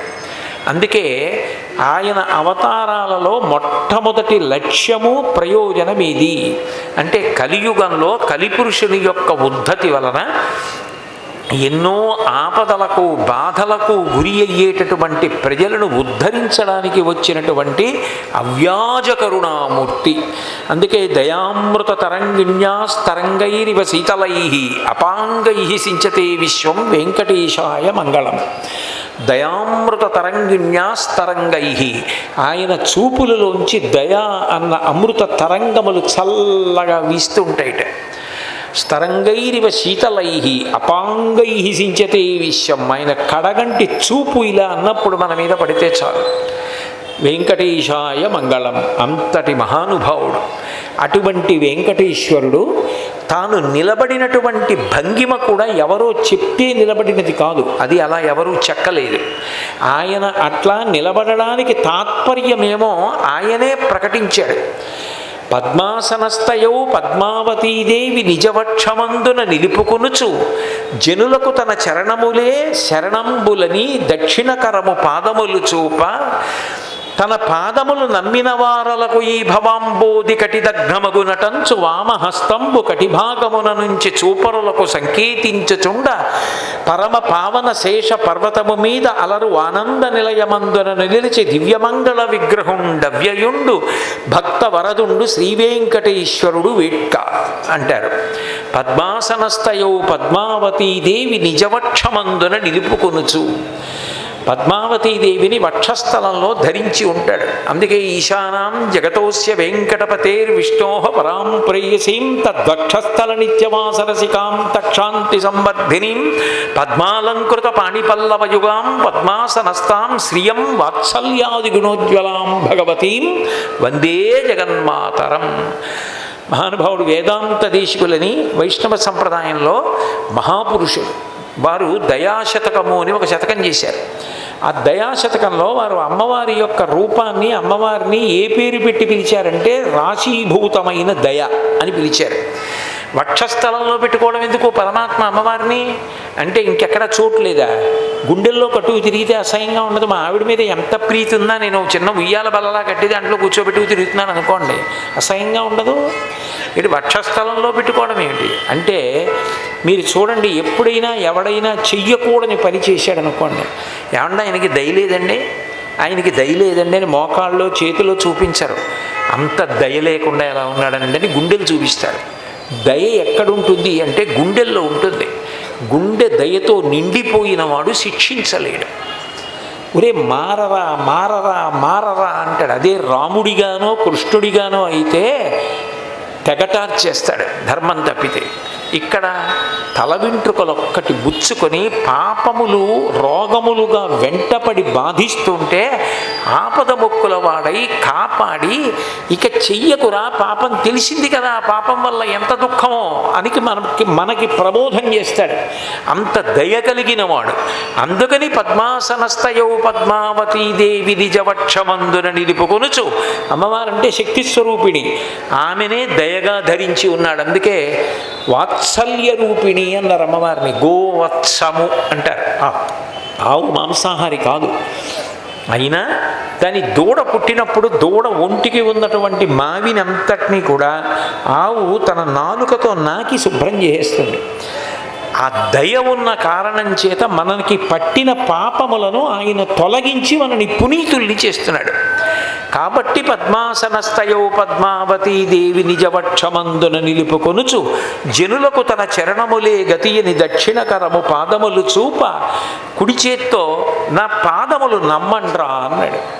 నా పాదములు నమ్ముకుని ఎవరు కలియుగంలో పాదములు పట్టుకుంటాడో, పాదములు పట్టుకోవడం అన్న మాట ఎందుకు? ఏ గుండెలు పట్టుకోకూడదా, పొట్ట పట్టుకోకూడదా అంటే, మీరు చూడండి, ఒక గొట్టంలోంచి మంచినీళ్ళు పడుతున్నాయి అనుకోండి, మీరు ఆ కింద పెట్టిన పాత్ర నిండుతుంది, కానీ గొట్టానికి పైన పెట్టిన పాత్ర నిండుతుందా? అందులో నీళ్లు పడవు. మీరు భగవంతుడు ఉన్నాడన్న విషయాన్ని అంగీకరించి తల ఉంచిన వాడికి మొదట కనపడేవేవంటే పాదాలు. అసలు ఆ వినయం ఉంటే పాదాలు కనపడతాయి. అసలు ఆ వినయం ఉంది, తల ఉంచాడు. ఇవి తప్ప నాకు పోషకములు లేవు, ధారకములు లేవు, రక్షకములు లేవు, అవే నన్ను రక్షించాలి అంటే వినయముతో తల ఉంచి పాదముల వంక చూడాలి. ప్రాయస్వ చరణౌ పుంసాం శరణ్యత్తేన పాణినా కృపయా దిశతే శ్రీమద్వెంకటేశాయ మంగళం అంటారు. అప్పుడే జన్మించిన శిశువు ఉంది, ఆయన కోటాను కోట్ల ఐశ్వర్యం ఉన్న వ్యక్తికి కొడుకుగా పుట్టాడు. లేక లేక పుట్టిన ఒక్కగానొక్క కొడుకు. ఆయన ఏమైనా పెట్టగలడా తండ్రి పిల్లవాడికి? ఆయన పెట్టలేడు. అమ్మ నా కొడుకు అన్న భావన కలగగానే ఆమె నెత్తురు పాలగా మార్చి బిడ్డడికి పట్టి పోషిస్తుంది. అంటే ఆ పోషక శక్తి భగవంతుడు అమ్మ రూపంలో ఆయనే పోషిస్తున్నాడు. కాబట్టి నా పాదములు శిశువుకి పాలు ఎటువంటివో తల్లిపాలు, ఆర్తి కలిగిన వారికి ఆ పాదములు అటువంటివి. నా పాదములు నమ్మండి. నేను ఎట్లా నడిచి చూపించానో ధర్మాన్ని, అట్లా మీరు కూడా ధర్మాన్ని పట్టుకోండి. ధర్మము అంటే కదిలిపోయేది ధర్మం. ధర్మం నిశ్చలంగా ఉండదు. సాయంకాలం ఒక ధర్మం, రాత్రి అయిపోతే పడుకోవడం ధర్మం, ప్రాతకాలంలో నిద్ర లేవడం ధర్మం, నిత్యకర్మలు చేయడం ధర్మం, చీకటి పడ్డాక ధార్మికమైన భోగము ధర్మం, తండ్రి దగ్గర నిలబడితే కొడుకు ధర్మం, భార్య దగ్గర నిలబడితే భర్త ధర్మం, గురువు దగ్గర నిలబడితే శిష్య ధర్మం, శిష్యుల దగ్గర నిలబడితే గురువు ధర్మం. ఇక్కడ కూర్చుంటే ప్రవచనం చేసేవాడి ధర్మం, అక్కడ కూర్చుంటే వినేవాడి ధర్మం. ఎక్కడ ఎట్లా ఉండాలో అక్కట్లా ఉండాలి. దేశకాలముల యందు ధర్మము మారిపోతుంటుంది. మారిపోయే ధర్మాన్ని నువ్వు కూడా జాగ్రత్తగా పట్టుకుంటే మారని సత్యమై నిలబడతావు.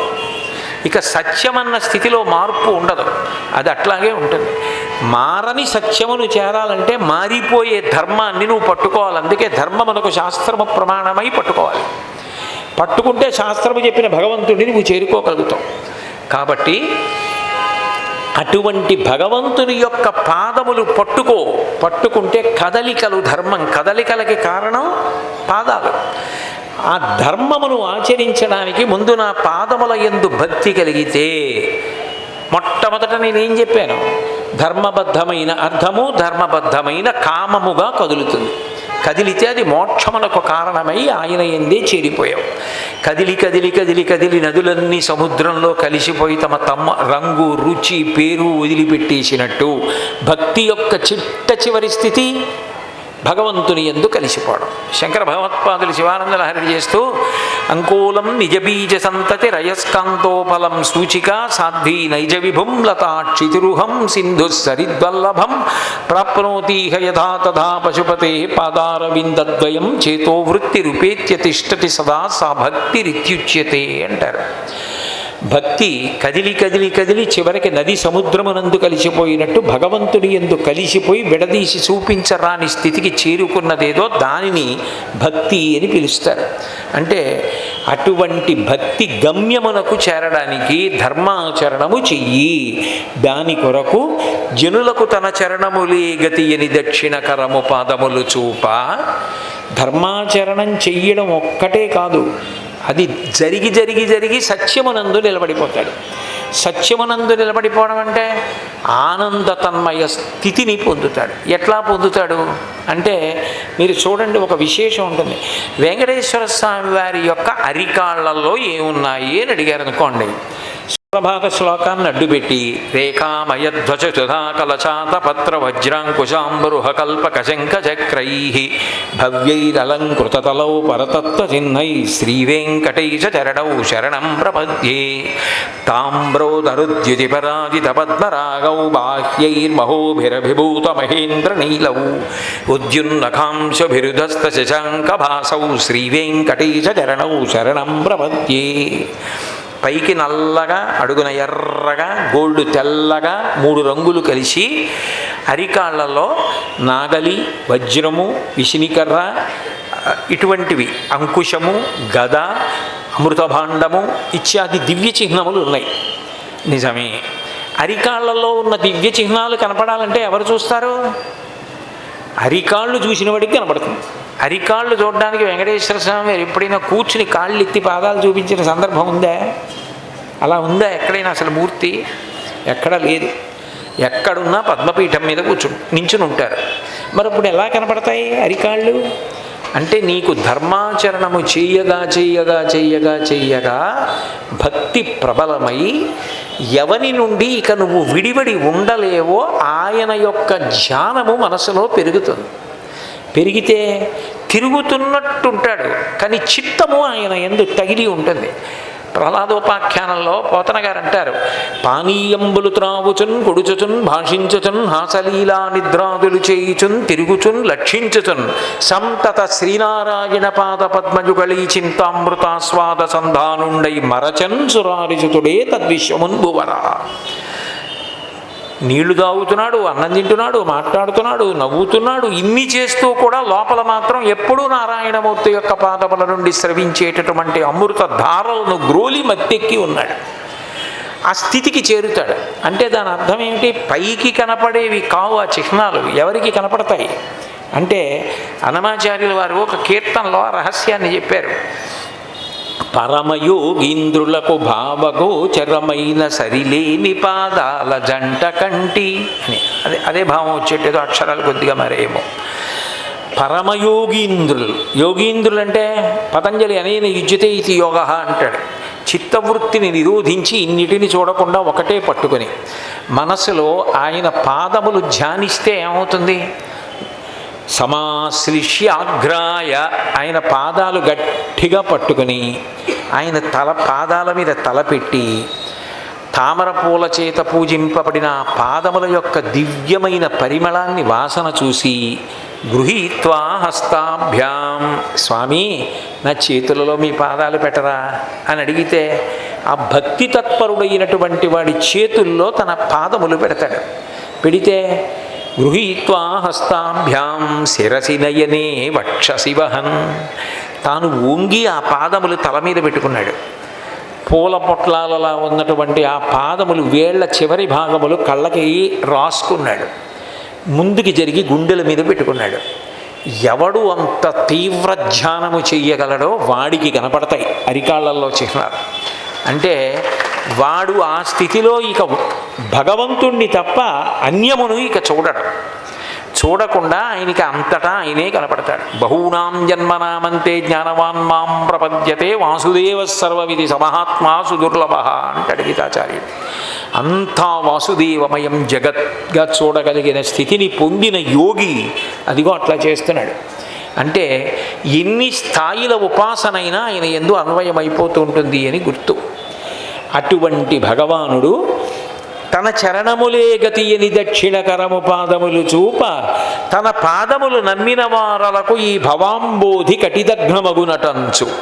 ఈ జనన మరణ రూపమైనటువంటి సంసార ప్రవాహం అనేటటువంటి గొప్ప సముద్రాన్ని నువ్వు ఈదలేవు, కానీ నా పాదములు పట్టుకున్న వాడికి మాత్రం అది నడుంలోతే వస్తుంది అబ్బాయి అని చెప్పడం కోసమని ఎడమ చెయ్యి నడుం మీద పెట్టుకుని ఉంటాడు.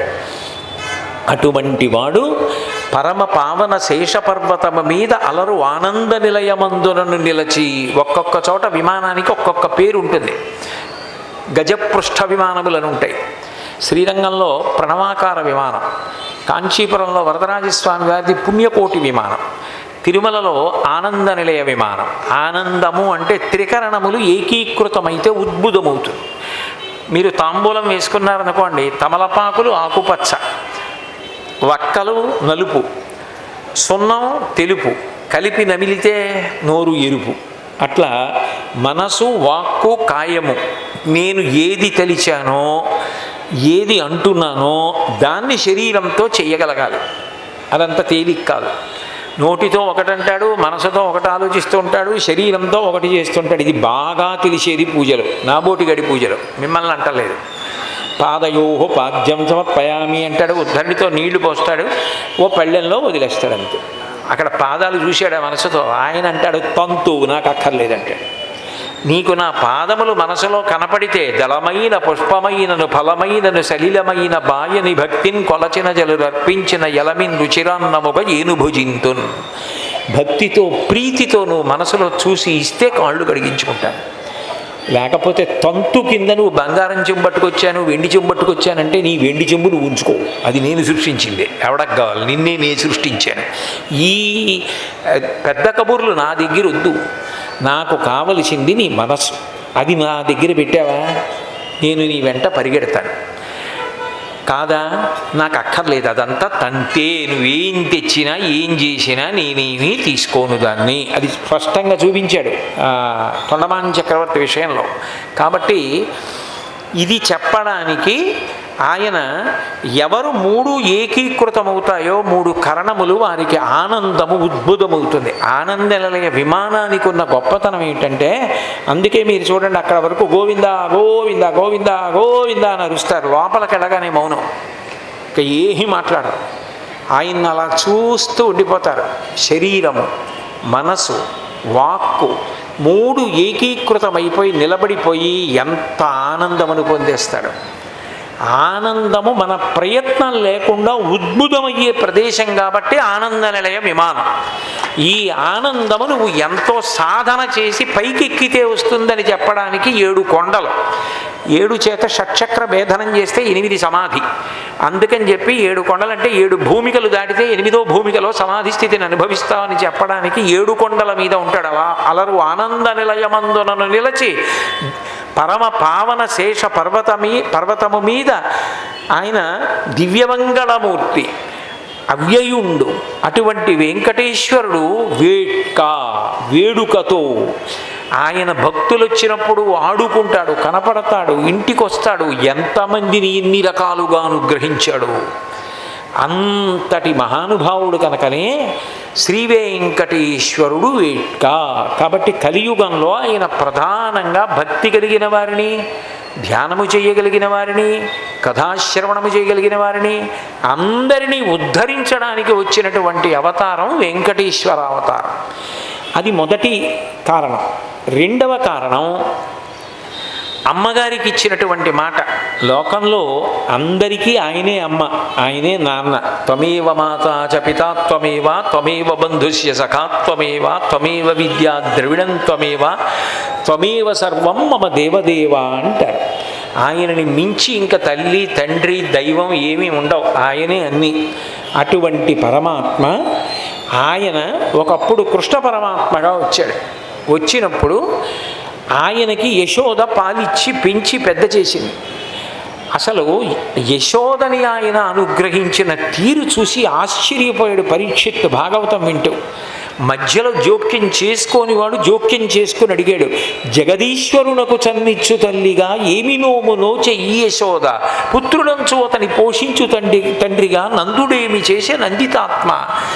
ఈయన నా కొడుకని చెప్పి జగదీశ్వరుడికి సమస్త బ్రహ్మాండములను పోషించగలిగిన వాడు ఇన్ని కోటాను కోట్ల ప్రాణులను కేవలము చూపుల చేత సృష్టించి పెంచి లయం చేస్తాడు. శ్రీకైవల్య పదంబు చేరుటకు నై చింతించదన్ లోకరక్షైకారంభకు భక్తపాలన కళా సంరంభకు దానవోద్రేక స్తంభకు కేళిలోల విలసదృగ్జాల సంభూత నానా కంజాత భవాండ కుంభకు మహానందంగన డింబకున్నంటారు. కేళిలోల విలసదృగ్జాల సంభూత నానా కంజాత భవాండ కుంభకు బ్రహ్మసూత్ర సారాన్ని తీసుకొచ్చారు. కేవలము తన చూపుల చేత ఎవడు బ్రహ్మాండములను సృష్టిస్తున్నాడో, నిలబెడుతున్నాడో, లయం చేస్తున్నాడో అటువంటి వాడు. ఆయనకి మళ్ళీ ఒక తల్లి పాలివ్వడమే. కానీ కృష్ణావతారంలో యశోద చేసుకున్న అదృష్టం, వీడు నా పిల్లాడు అన్న భావనతో ఆయనకి పాలిచ్చింది. పాలివ్వడం కాదు, బొవ్వ పెట్టింది, వేలు చూపించింది, నిన్ను కట్టేస్తానంది, కొట్టేస్తానంది. లాలనము బహుదోషము లోలింప్రాపించు తాడనోపాయములం చాలా గుణంబులు కలుగును తాడనంబె బాలురకును పద్యంబరయన్నది. వీడు చాలా దొంగతనాలు చేస్తున్నాడు, నవనీత చౌర్యం చేస్తున్నాడు, వీడిని కొడతానంది. అదృష్టం ఏమిటంటే తీరా పిల్లాన్ని చూసేటప్పటికీ కొట్టలేక కట్టేసింది అంతే.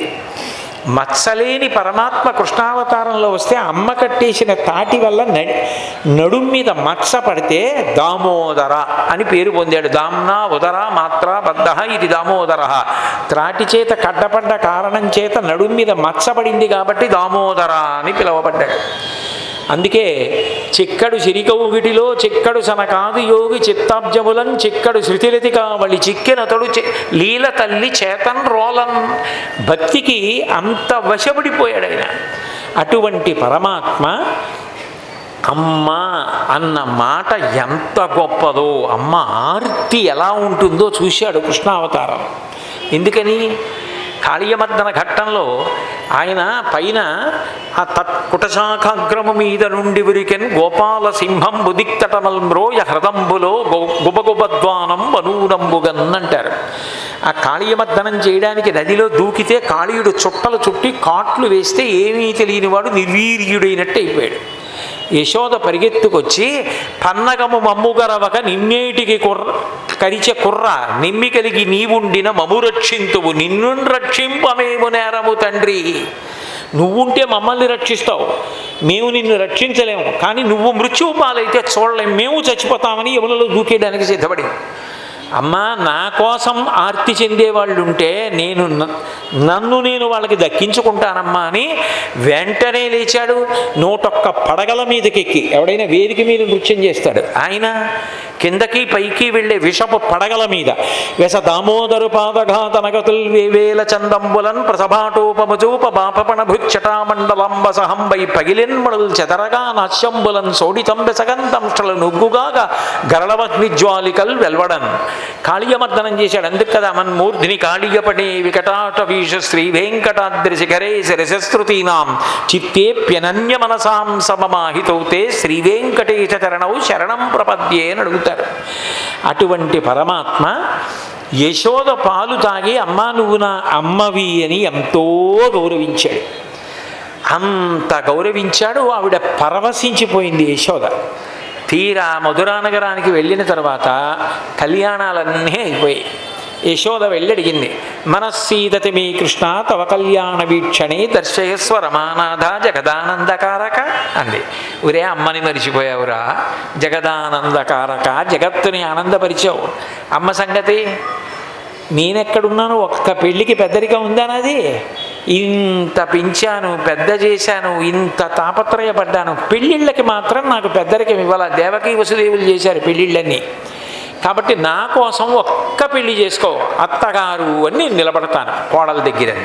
అంటే ఆయన అన్నాడు, అమ్మ ఈ అవతారానికి లెక్క పూర్తి అయిపోయింది, కాబట్టి ఇంకా కళ్యాణాలు ఈ అవతారంలో ఉండవు. కానీ అమ్మ అన్న మాటకి నేను కట్టుబడిపోయాను.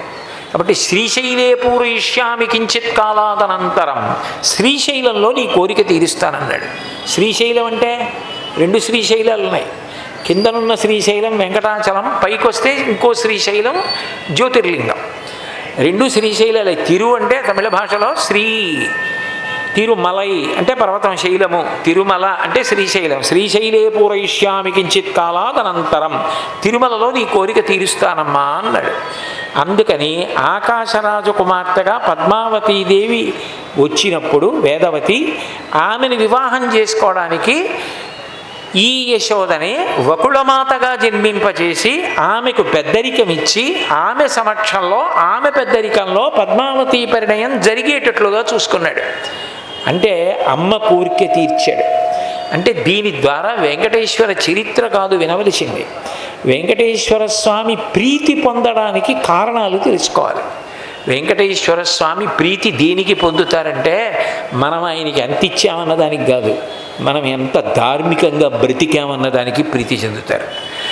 మనం అమ్మని ఎంత గౌరవంగా చూస్తున్నాం అన్నదానికి ప్రీతి పొందుతారు. అమ్మ అన్న 2 అక్షరాలను అంత గౌరవించగలవా? అమ్మని అంత ప్రేమతో చూడగలవా? మాతృదేవో భవ అంది శాస్త్రం. అంటే అమ్మ పరదేవతతో సమానము కాదు, అమ్మయే పరదేవత. ఈ లోకంలో నువ్వు చూడడానికి వీలుగా తిరుగాడుతున్నటువంటి పరదేవతా స్వరూపము సాక్షాత్ అమ్మయే. అటువంటి అమ్మ ప్రసూతి కాలంలో ఎంత కష్టపడిందో. అంబేతి తాతేతి శివేతి తస్మిన్ గోవింద ముకుంద హరీతి. శంకరాచార్యులు వారు మాతృకా పంచకంలో అంటారు, ఎన్ని భగవన్నామాలు అరిచిందో, నాన్నగారు అమ్మ అని ఎన్ని కేకలేసిందో, మృత్యు సదృశమైన వేదన ఎంత కష్టపడిందో. పిల్లవాడు బయటకు వచ్చి కృతజ్ఞత చెప్పాడా? అయినా అంత బాధలో తన నెత్తురు పాలగా మార్చి పట్టి పిల్లల్ని పెంచి పెద్ద చేసిన అమ్మ తప్ప ఎవరంటారు? నాన్న నా యుద్ధాయం కూడా పోసుకొని నువ్వు బ్రతకరా అనగలిగినది అమ్మ ఒక్కతే ప్రపంచంలో. అటువంటి అమ్మని సేవించలేనప్పుడు ఇక అవతారం కావచ్చు, భగవంతుడు కావచ్చు, ఏమిటి ప్రయోజనం? ఏ పాములెరుగక ఏ పారుమేటికి పశుల కాపరి ఇంట పాము కలిగే, ఏ తల్లి చనుబాలు ఎన్నడెరుగని ప్రోఢ తల్లి యశోద చనుల బాలు త్రవనిరిగే, ఏ కర్మయును లేక వెలయునొక్కడికి జాతకర్మంబులు సంభవించే, ఏ హాని వృద్ధుల నెరుగని బ్రహ్మంబు పొదివిటిలో వృద్ధి పొందనుందే, ఏ చదువులనైన ఇట్టిట్టిదన రాని అర్థము అవయవముల యందు అందముందే, ఏ తపములనైన ఎలమి పండని పంట వల్లవీ జనముల వాడపండే అంటారు భాగవతంలో.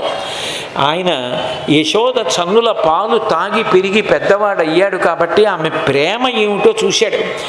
ఎన్ని మాటలు నేల మీద పడిపోతే పూతనా సంహార ఘట్టంలో, శకటాసుర భంజన ఘట్టంలో అలసితివి గదన్న యా కొంటివి గదన్న మంచి అన్న ఏడ్పు మానుమన్న చన్ను కొడుగు మన్న సంతసపడు మన్న అనుచు చన్ను కుడిపే అర్భకునకు నేను అమ్మని ఆయన బిడ్డడు అనుకుని ఎంత లాలించిందో. ఆ అమ్మ కోరిక తీర్చడానికి పద్మావతీ పరిణయం కలియుగంలో జరిగితే యశోదని వకుళమాతగా తీసుకొచ్చి ఆవిడికి పెద్దరికం ఇచ్చాడు. పెద్దరికం ఇవ్వడం కాదు, అసలు నిజంగా వెంకటేశ్వర స్వామి వారికి తినడానికి పంపించే నైవేద్యాలు ఎక్కడ వండుతారో గోడకు ఒక కన్నం ఉంటుంది, ఆ కన్నం ఎదురుగుండా వకుళమాత ఉంటుంది. అబ్బాయి ఎంత పెద్ద పరిపాలకుడైనా కావచ్చు, అమ్మ ఏం చేస్తుంది?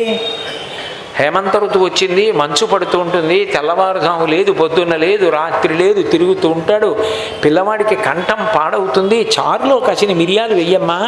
ఈ హేమంత ఋతువు వెళ్ళిపోయే వరకు వాడికి కాస్త కరివేపకుండా ఆ తర్వాత ఈ మిరియం వేసిన చారు ఇట్లాంటివి పెట్టంటుంది. అమ్మ ఎప్పుడు బిడ్డడిని కాపాడుకోవాలని చూసుకుంటూ ఉంటుంది. అందుకని వకుళమాత ఎప్పుడూ కూడా ఆ వంటింట్లోకి చూస్తూ ఉంటుంది. నేను ఎప్పుడైనా వెంకటాచలం పెడితే వకుళమాత దగ్గర గట్టిగా నమస్కారం పెడతాను.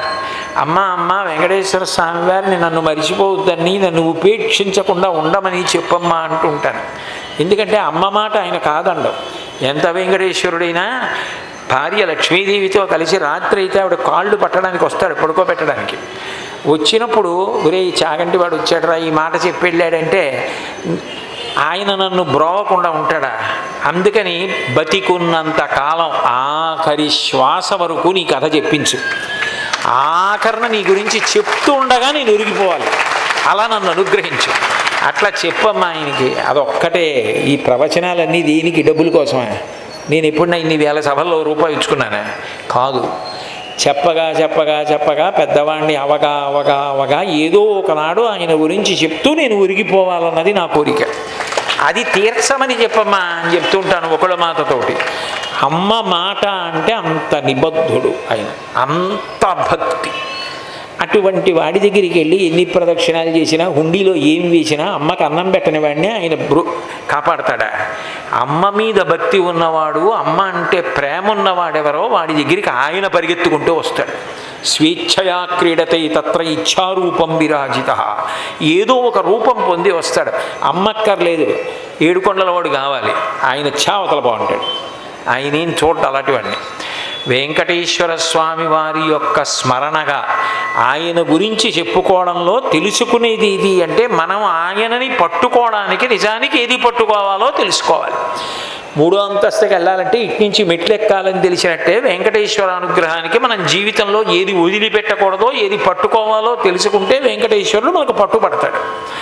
కాబట్టి 2వ ప్రధానమైనటువంటి కారణం తల్లిగారి యొక్క కోరికని తీర్చడం. అందుకని ఆవిడ్ని బకుళమాతగా తీసుకొచ్చాడు, తాను వెంకటేశ్వరుడిగా వచ్చాడు, పద్మావతి పరిణయాన్ని పొందాడు. వెంకటేశ్వరావతారంలో ఆయన మనకి బోధించినటువంటి అద్భుతమైన విశేషాలలో ఒకటి ఏది అంటే గోమాత యొక్క రక్షణ. మీరు చూడండి, నిజానికి ఆయన ఎక్కడున్నాడు? ఆయన వాల్మీకస్తం హరిజ్ఞాత్వాతుతోష మనసా విధి. బ్రహ్మగారు పుట్టలో ఉండిపోయినటువంటి వెంకటేశ్వరుణ్ణి చూసి మహానుభావుడు పుట్టలో ఉన్నాడు వెంకటేశ్వరుడిని గుర్తించి బ్రహ్మాధీను శివోవత్స గోపాలీ కమలాలయ. బ్రహ్మగారు ఆవయ్యాడు, శివుడు దూడయ్యాడు, లక్ష్మీదేవి బ్రహ్మగారు ధేనువు, శివోవత్స శివుడు దూడయ్యాడు, గోపాలీ కమలాలయ ఆవుని రక్షించేటటువంటి గోపకాంతగా లక్ష్మీదేవి మారింది. అప్పుడు ఆ ఆవు బ్రహ్మగారు ఆవుగా మారి ప్రతిరోజు ఏ పుట్టలో వెంకటేశ్వరుడున్నాడో ఆ పుట్ట దగ్గరికి వచ్చి ఇందులో ఆయన ఉన్నాడు అని తెలిసి వాల్మీకస్తం హరిజ్ఞాత్వ తెలుసుకుని సంతోషించి సమంతా క్షీరధారయ పాలు విడిచిపెడుతుండేవాడు పొదుగులోంచి. ఆ పాలు తాగుతుండేవాడు. నిజానికి ఆయన ప్రకటన కాలేదు, అసలు ఆ పుట్టలోనే ఉండిపోయాడు. ఉండిపోయినవాడు ఎప్పుడు ప్రకటనమయ్యాడు అంటే ఈ ఆవు పాలు ఇవ్వట్లేదు, ఎక్కడ పోతున్నాయి పాలని చోళపత్ని కొరడాలతో కొట్టించింది. కొట్టిస్తే బాధ తట్టుకోలేక ఆవుని బాగా నిశితంగా పరీక్షించాడు. ఇది పుట్టలో పాలు వదిలేస్తోంది, నన్ను కొట్టించింది ఆవుని. కోపం వచ్చి చేతిలో ఉన్న గొడ్డలు విసిరాడు. కుఠారాయణ తితీక్షేణ తాడితో వెంకటేశ్వర సప్తతాళ ప్రమాణేన రక్తస్ఫూర్తిరభూస్తథ అంటారు. ఆ గొడ్డలు విసిరితే అది ఆవుకి ఎక్కడ తగులుతుందో, కళ్ళ ముందు గోవు దెబ్బ తినకూడదని గోవుకి అడ్డంగా తన తల పెట్టాడు. వాల్మీకల్లోంచి పుట్టలోంచి పైకొచ్చి ఆ గొడ్డలి తలకి తగిలి 7 తాడి చెట్లను తిత్తి లేచింది, నెత్తుటి ధార. అది ప్రథమ దర్శనం వెంకటేశ్వరుడు. అంటే తన తలకి గొడ్డలి దెబ్బ తిన్నా ఆయన ఎవరిని కాపాడింది? గోవుని కాపాడడానికి వచ్చాడు. అంటే అసలు నిజానికి ఎవరు గోవులను కాపాడుతుంటారో, గోవులను రక్షిస్తుంటారో, గోశాల నిర్వహిస్తారో, గోశాల మీద ప్రీతితో ఉంటారో వాళ్ళ గురించి వెంకటేశ్వరుడు ఎప్పుడూ ఆలోచిస్తూనే ఉంటాడు. ఎందుకని అంటే పరమ పవిత్రముల్ యజనభాజనముల్ తమ విన్న చూచినం దురితజయంబులెల్ల తొలగంత్రోయగ చాలు ప్రధానకర్త కొత్తరగతి లాభవైభవము తంగిటి జున్నుగ జేయు గోవులు ఎవ్వరు తగవాని గొల్తుర నివారణ జొత్తురు వారు నాకమున్నంటారు తిక్కన గారు. మహానుభావుడు వ్యాసుల వారు చేసినటువంటి అనుశాసనిక పర్వాన్ని అనువాదం చేస్తూ పరమ పవిత్రముల్, ఏదైనా పవిత్రతని కోల్పోతుందేమో లోకంలో, కానీ గోశాల పవిత్రత పోవడం అన్న మాట మాత్రం ఉండదు. ఎందుకంటే గోవులు ఎక్కడున్నాయో అక్కడ అంత పవిత్రత. అటువంటి గోశాలలోకి వెళ్ళి గోశాలని తొక్కాలంటే పెట్టి పుట్టాలి. పరమ పవిత్రముల్ యజనభాజనముల్ అసలు యజ్ఞం జరగాలంటే ఆవులేంది యజ్ఞం ఎక్కడ జరుగుతుంది? ధర్మచక్రం తిరగాలంటే యజ్ఞం జరగాలి. భగవద్గీతలో గీతాచార్యుడు అంటాడు, అన్నాత్ భవంతి భూతాని పర్జన్యాత్ అన్న సంభవ, యజ్ఞాత్ భవతి పర్జన్యో యజ్ఞ కర్మ సముద్భవం, ఏవం ప్రవర్తితం చక్రం నానువర్తైతీహయ అధాయురింద్రియారామో మోహం పార్థ సజీవతి అంటాడు. నాద్భవంతి భూతాని, అన్నము వలన సమస్త ప్రాణులు పుడతాయి. ఆ అన్నము వలన ప్రాణులు పుడతాయి కాబట్టి అన్నం పుట్టాలంటే వర్షం పడాలి, వర్షం పడితే పంట పండుతుంది, పంట పండితే అన్నం వస్తుంది. అప్పుడు అలా వర్షం పడాలంటే యజ్ఞం చేయాలి, యజ్ఞం చేయాలంటే గోవు దగ్గర నుండి నెయ్యి రావాలి, వస్తేనే మీరు యజ్ఞం చేయగలరు. అంటే అసలు ఆ గోవు లేకుండా యజ్ఞము చెయ్యగడం అన్న మాటే లేదు. తుల్య నామాని దేయాని త్రీణి తుల్య ఫలానిచ సర్వకామ ఫలానీహ గావ పృథ్వీ సరస్వతి అంటాడు వ్యాసుడు మహాభారతం అనుశాసనిక పర్వంలో. త్రీణి తుల్యాని మూడు ఎప్పుడూ కూడా ఒకే రకమైన ఫలితాలు ఇచ్చుకుంటూ వెళ్ళిపోతుంటాయి, పేర్లు వేరు. త్రీణి తుల్యాని దేయాని, అవి గావ పృథ్వీ సరస్వతి. అందుకే ఈ మూడిటికి మాతృశబ్దం వేస్తారు. గోవు మాత, భూమి మాత, సరస్వతి మాత, అంబ పరదేవత. ఎందుకని అంటే గోవు ఏం చేస్తుంది? బతకడానికి కావలసిన పాలిస్తుంది.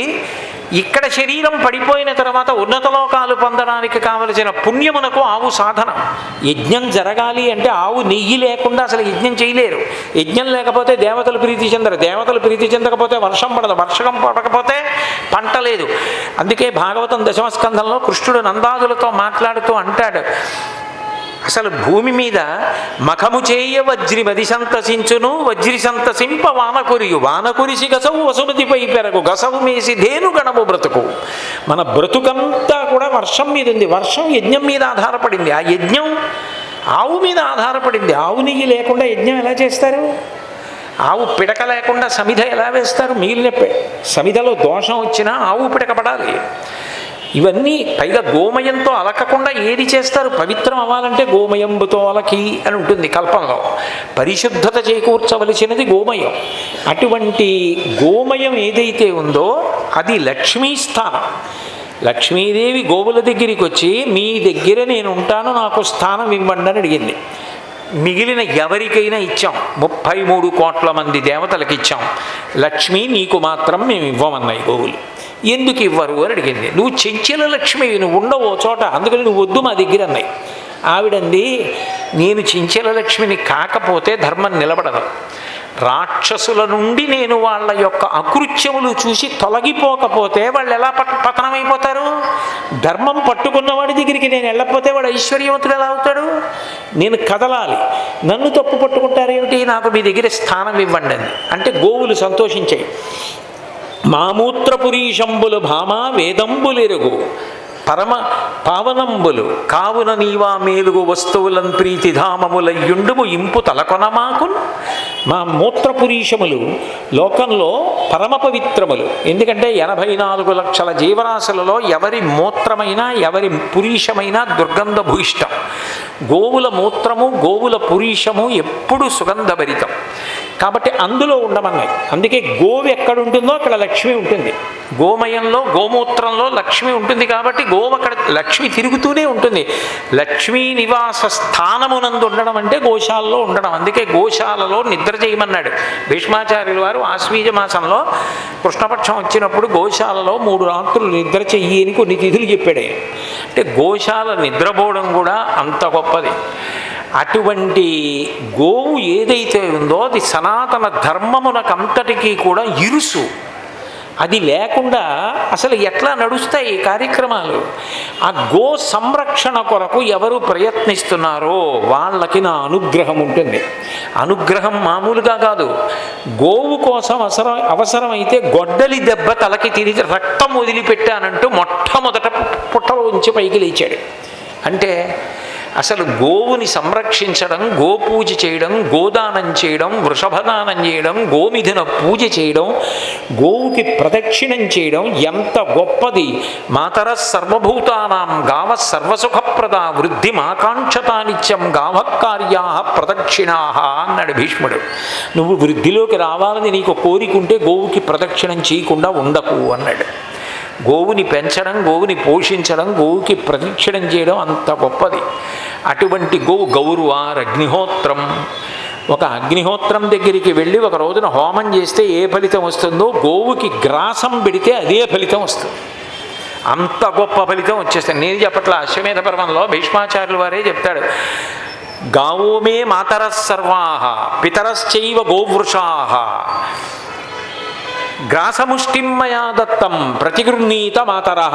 ఆవులకి గ్రాసం పెట్టేటప్పుడు మా గోశాలలో రోజు ఈ శ్లోకం చెప్పిస్తారు. ఓ ఆవులారా మీరు మా తల్లులు, ఓ ఎద్దులారా మీరు మా తండ్రులు. మీరు తినడము అంటే ధర్మము భూమి తిన్నట్టు భగవంతుడు సంతోషిస్తాడు. గ్రాసముష్టిం మయా దత్తం, నా చేతికి పట్టినంత మీకు ఇస్తున్నాను, మీరు తినండి, తిని మీరు తృప్తి చెందండి అని ప్రార్థన చేసి పెడతారు అక్కడ. యత్కృతం దుష్కృతం తేన జ్ఞానతో అజ్ఞానతోపివా తస్య నశ్యతి తత్సర్వం దుస్వప్నంచ వినశ్యతి. చేసిన దుష్కృతములు కానీ దుస్వప్నములు కానీ అన్ని గోవుకి గ్రాసం పెట్టినంత మాత్రం చేత నశించిపోయే. ఇంత గొప్ప ప్రాణి, ఇంతమంది దేవతల నిలయాన్ని నేనిస్తే గోవుని రక్షించుకోకుండా నా కొండకొక్కదానికి పరిగెత్తుకొస్తే నేను సంతోషిస్తానా? గో సంరక్షణానికి నా తలకి గొడ్డలికి తలడ్డు పెట్టా. ఇది గుర్తించి గోపోషణ చెయ్యండి, గో సంరక్షణ చెయ్యండి. ఇది వెంకటేశ్వర అవతారం తాలూకా ప్రధాన ప్రయోజనంగా ఆయన అవతారంలో కనపడేటటువంటి విశేషం. ఈ విధంగా శ్రీ వెంకటేశ్వర అవతారం మనకి ఎన్నో అనుగ్రహాలు చేసినటువంటి గొప్ప అవతారం. విశేషమైనది ఏది అంటే, వెంకటేశ్వరుడి దగ్గరికి వెళ్ళినప్పుడు ఎవ్వరూ కూడా వెంకటేశ్వర వెంకటేశ్వర వెంకటేశ్వర అంటూ వెళ్ళరు. అడుగడుగున గోవింద గోవిందనామముల్ గొంతెత్తి పాడుచు కొండెక్కు భక్తుల గుంపులొకట. స్వామిని దర్శించి సంతోషమాగక పరవశులకు పుణ్య పురుషులొకట. స్వామి ప్రసాదంబు కన్నుల కద్దుకొని ఆస్వాదించు భక్తుల గుంపులొకట. తలతీసి మిత్తుమా ఇలవేలు పంచును తల వెంట్రుకలనిచ్చు ధన్యులొకట. ఏది ఎయ్యడ చూసిన స్వామి మాటే, సకల హృదయాల ఉండెడి స్వామి ఒకడే. స్వామి నటించుచుండు ఈ శైలమందు. ఎక్కడ చూసినా గోవింద గోవింద గోవింద గోవింద గోవింద అదే మాట చెప్తుంటారు. ఎందుకని అంటే, కష్టం వచ్చింది అని చెప్పి గిరి ప్రదక్షిణం చేస్తున్నప్పుడు ఇంద్రుడు బ్రహ్మాండమైనటువంటి వర్షం కురిపించాడు. పెరుగుల్ నేతులు త్రావి క్రొవ్వి భువి నాభీరుల్ మదాభీరులై గిరిసంఘాత కఠోర పత్రతలన క్రీడా సమారంభ దుర్భరదంబోడిధరున్ పురంధురు ననున్ పాటించి పూజింపక గిరికిన్ పూజలు చేసిపోయిరదిపో కృష్ణుండు ప్రేరేపకన్. ఉజ్జత్ సంపదనం నందతనయోద్యోగంబునన్ వెర్రులై మధ్యాగంబు విసర్జనీయమదిరీ మర్చుల్ వడిన్ మీరు మీ విద్యుద్వల్లుల గప్పి తాడనములను వేధించి గోవుల్ జనుల్ సద్యో మృత్యువు పొందరాల్కుర్యుడి శౌర్యంబ వార్యంబుగన్. మీ అందరూ లేస్తున్నారంటే నన్ను ఆపేమని అమ్మా ఉద్దేశం? మీరెందుకు నిర్ణయం చేసుకొని లేచిపోవాలి? మీరు లేచారనుకోండి, నేను 12 వరకు చెప్తాను, మీకు తెలియదు నా సంగతి. కూర్చోండి. మీరెవరు నిర్ణయించుకోవడానికి? ఒకసారి వేదిక ఇచ్చాక నాది నిర్ణయం, ఆపాలో చెయ్యాలి. మీరెందుకు అందరూ లేచిపోయి గబగబా మాట్లాడడం, మిగిలిన వాళ్ళందరికీ దృష్టి పాడి చేయడం తప్ప. కాబట్టి ఉద్యత్ సంపదనమ్మినందతనయోద్యోగంబునన్ విర్రులై మధ్యాగంబు విసర్జనీయమనిరీ మర్చుల్ వడిన్ మీరు మీ విద్యుద్వల్లుల గప్పి తాడనములను వేధించి గోవుల్ జనుల్ సద్యో మృత్యువు పొంద రాల్కుర్యుడి శౌర్యంబ వార్యంబుగన్ అన్నాడు. ఇంద్రుడు పుష్కళావర్తక మేఘాలతో మాట్లాడుతూ, మీరు వెళ్ళి భయంకరమైన పిడుగులు, ఉరుములు, మెరుపులు, వర్షధారలతో గోవుల్ని, గోపాలబాలుర్ని, గోపకాంతల్ని వెంటనే చంపేయండి అన్నాడు. ఆ మెరుపులు పిడుగులతో వచ్చేసాయి మబ్బులు. వాళ్ళందరూ వెళ్ళి కృష్ణుణ్ణి ప్రార్థించారు, కృష్ణ కాపాడమని అడిగారు. పాలుండాడు చునాతపత్రమని సంభావించి పూగొత్తి కెంగేలం దాల్చిన లీలలే నగవుతో కృష్ణుండు తానం మహాశైలమ్మున్ వలకేల దాల్చి విపులక్షత్రంబుగా పట్టే తద్భీలాభృత్యుత దుశ్శిలాచకిత గోపీ గోప గోపంక్తికిన్ హరిదోర్దండముగాను గొబ్బ శిఖరం బాలంబె ముక్తాబలుల్ వరగంజారెడు తోయ బిందువులు గోపాలాంగనాపాంగహాసరుచుల్ రత్న చెయ్యంబు కాగా అచల ఛత్రంబు శోభిల్లి తత్కిరిభిద్దుర్మద భంజీ జలధిరక్లిన్న ప్రజారంజీ అన్నారు. పిల్లవాడు పరిగెట్టి ఆడుకుంటూ అక్కడున్న పువ్వు గుత్తిని తుంపి ఎత్తి పట్టుకుని పరిగెత్తినట్టు హేళగా గోవర్ధనోద్ధరణం చేసి చిటికిన వేలి మీద ఎత్తి పట్టుకుని నిలబడ్డాడు.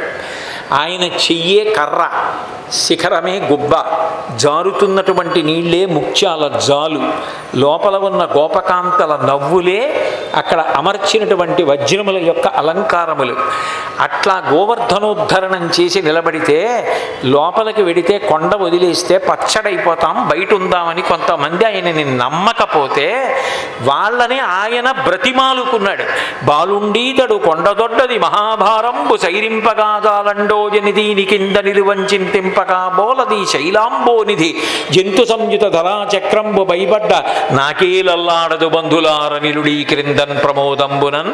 సప్త సముద్రాలతో భూమండలం అంతా వచ్చి పడిపోయిన కొండ కదలదు, నన్ను నమ్మండి బంధువులారా, లోపలికి రండి, నేను పడైను అని బతిమాలుకుని 7 రాత్రులు 7 పగళ్ళు తన చూపులతో పోషించితే అదితి కామధేనువు వచ్చి సురభిక్షీరములన్ సురద్విప మహాశుండాలతానీత నిర్జర గంగంబువలన్ నిరింపని జనని సన్మౌని సంఘంబుతో సురనాథుండభిషిక్తు చేసి పలికెన్ సొంపార గోవిందుండంచురణాక్రంత విపక్షుతో యజలాక్షున్ సాధు సంరక్షణం అన్నారు.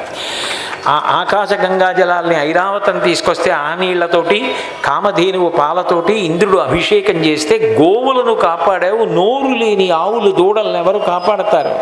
కాపాడావు కాబట్టి నిన్ను గోవిందా అని పిలుస్తున్నానని గోవిందనామంతో పట్టాభిషేకం జరిగింది. అన్ని నామములు గౌణములు. 7 రాత్రులు 7 పగళ్ళు కష్టపడి సంపాదించుకున్న నామం గోవిందనామం. అందుకే గోవింద అంటే ఉలిక్కి పడతాట ఆనంద నిలయంలో ఉన్నవాడు, ఎవడరా ఈ పేరుతో పిలుస్తున్నాడు. అందుకని గోవిందనామములు గొంతెత్తి పాడుచు కొండెక్కు భక్తుల గుంపులొక్కట. ఎక్కడ చూసినా గోవింద గోవింద గోవింద, తలుపు తీస్తే గోవింద, తలుపు తీయకపోతే గోవింద. గోవిందనామం తప్ప వేరొకటి వినపడదు. అంత అద్భుతమైన కొండ. ఒక్క రాత్రి పడుకుంటే, ఇంకా మేము కాకినాడలో అయితే 5:30కి ఎక్కాలి, మీరైతే పలహారం చేసి ఎక్కచ్చు. శేషాద్రి తిరుమల అయినా ఎక్కి రాత్రి హాయిగా నిద్రపోతే తెల్లవారేటప్పటికీ వెంకటాచలం వెళ్ళిపోగలిగినంత దగ్గరగా మనని పుట్టించినటువంటి పరమాత్మకి మనం ఏమిచ్చి కృతజ్ఞత చెప్పగలం? అంతటి మహానుభావుడు. ఆయనకి మనం చేయగలిగినది 2 చేతులు జోడించి నమస్కరించడం ఒక్కటే. నేను మళ్ళీ మళ్ళీ మీ అందరికీ మనవి చేసేది ఒక్కటే. నేను దయచేసి కఠినంగా మాట్లాడానని మీరు అనుకోకండి. నేను ఈ శాలువాల కోసం వాటి కోసం ప్రవచనాలు చేయను. నేనేదో భగవంతుడు నాకు ఇచ్చిన విద్య, దాన్ని భగవంతుడి యొక్క సంతోషం కోసం ప్రవచనం చేస్తా. అదిగో ఆయన ఉన్నారే లక్ష్మీ నరసింహన్ శర్మ గారు, అటువంటి వారు సంతోషిస్తే నాకు వెంకటేశ్వరుడు సంతోషించినట్టు. అందుకని మీరు ఏమీ వద్దన్నాననుకోండి, మీరు కొంచెం మనసులో బాధపడతారు. అందుకని నేను మీకు ఒక అవకాశం ఇస్తాను. సాక్షాత్ అర్చకులు బ్రాహ్మణుల నోటి నుంచి వచ్చినటువంటి వేదమంత్రం ఏదుందో అది నాకు అంగరక్ష. ఆ అంగరక్ష మీరు వేదాశీర్వచనం చేసించి స్వామివారి 2 అరటిపళ్ళు ప్రసాదం ఇవ్వండి, మాకు చాలు. మేము వెళ్ళిపోతూ కారులో 4 ముక్కలు తిని కాకినాడ వెళ్ళిపోతాం. అది తప్ప దయచేసి నేనేం కోరుకోవట్లేదని తెలుసుకోండి. ఈ శాలువాలు పళ్ళు పగళ్ళు ఇవన్నీ నాకు తేకండి, దయచేసి స్వామివారికి ఇవ్వండి. ఆయన మళ్ళీ ఎవరికి అవసరమో వాళ్ళకి పంపిస్తారు. ఇది నా కోరిక అని తెలియచేస్తూ మంగళాశాసనపరై మదాచార్య పురోగమై సర్వైశ్చ పూర్వైరాచార్యై సత్కృతాయాస్తు మంగళం. మంగళం కోసలేంద్రాయ మహనీయ గుణాత్మనే చక్రవర్తి తనూజాయ సర్వభౌమాయ మంగళం. ఉమాకాంతాయ కాంతాయ కామితార్థప్రదాయినే శ్రీగిరీశాయ దేవాయ మలినాథాయ మంగళం. సర్వం శ్రీ ఉమామహేశ్వర పరబ్రహ్మార్పణమస్తు. స్వస్తి. బ్రహ్మణో వేద తస్మై బ్రహ్మర బ్రహ్మాజ అయుకీర్తిం ప్రజాం దదుః భాగేవేనం ప్రణయతి బ్రాహ్మణ ఋషేయముద్ధరేత్ బ్రాహ్మణో వై సర్వా దేవరాః సర్వాభిరేవైనం దేవరాభిరుద్ధరతి యావదైర్వే దేవతాస్తా సర్వవేదవిధి బ్రాహ్మణే వసంతి తస్మాత్ బ్రాహ్మణేభ్యో వేదవిద్భ్యో దివే దివే నమస్కుర్యాన్న శ్రీరంగేర్తయేదేత ఏవ దేవరా ప్రీయాది పర్యా सर्वस्योमोतिरात्रमुत्तमः सर्वस्याप्यै सर्वस्य नित्यै सर्वमेव तेनाप्नोति सर्वं जयति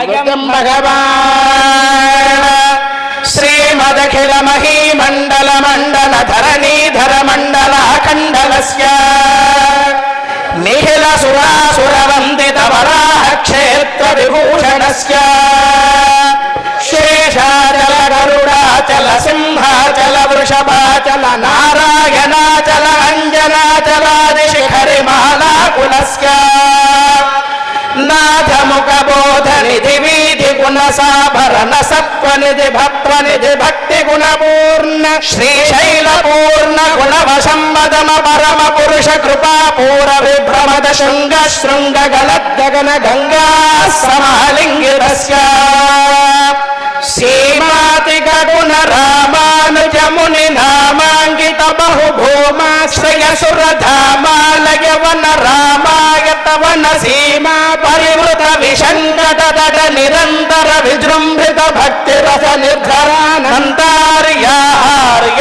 प्रस्तवन धारा पूर विभ्रमत सलिल भर भरित महातडाक मंडितस्य कलिकार्द्यम मलवर्द्यम कलशोद्यम निलसद्यम नियमादिम मुनिगण निषेव्यमाण प्रत्यक्षे भवन निरसलिल समन्वित नवज्जन निखिल पापनाशन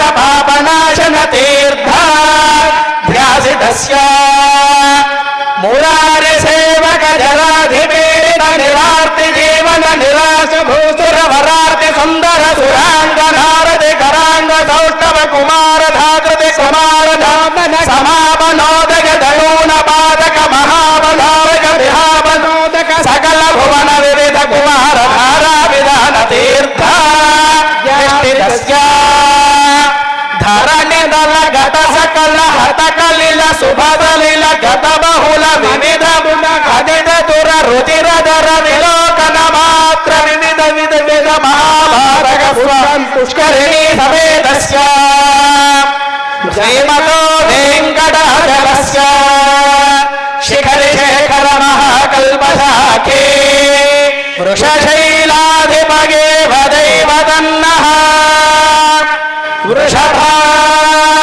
वृषभाद्रेश्वरगे वदैव तन्नः फणिशैलाधिपगे वदैव तन्नः भगवान् वेंकटगे वदैव तन्नः श्री श्रीनिवास परदैव तन्नः श्री श्रीनिवास परमोधनन्नः श्री श्रीनिवास कुलदैव तन्नः श्री श्रीनिवास परमागतिर्नः वक्राब्जे भाग्यलक्ष्मी करतल कमले सर्वदा दानलक्ष्मी दोर्दण्डे वीरलक्ष्मी हृदय सरसिजे भूतकारुण्यलक्ष्मी खड्गाग्रे शौर्यलक्ष्मी निखिल गुणगणाडम्बरे कीर्तिलक्ष्मी सर्वाङ्गे सौम्यलक्ष्मी त्वयतु विजयतां सर्वसाम्राज्यलक्ष्मी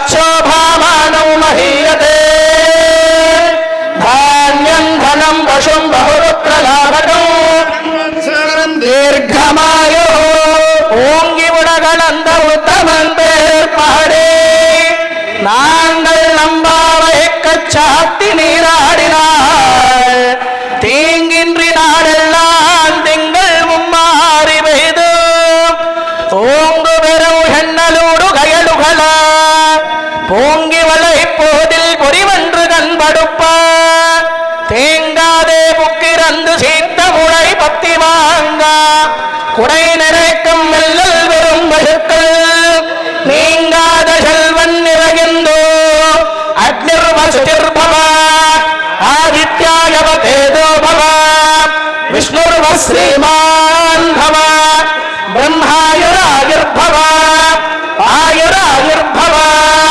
ధాన్యం ధనం వశం బహుపుత్ర లాభకం శత సంవత్సరం దీర్ఘమాయు శతమానం భవతి శతాయుః పురుషస్యేంద్రియ శేంద్రియే ప్రతిష్టతి ప్రజాభ్యః పరిపాలయంతాం న్యాయేన మార్గేణ మహీం మహిషాః గోబ్రాహ్మణేభ్యః శోమస్తు నిత్యం లోకాః సమస్తాః సుఖినో భవంతు. ఓం సహనా భవతు సహనౌ భునక్తు గంగరవావహై తేజస్వినావధీతమస్తు మా విద్విషావహై. ఓం శాంతి శాంతి శాంతిః.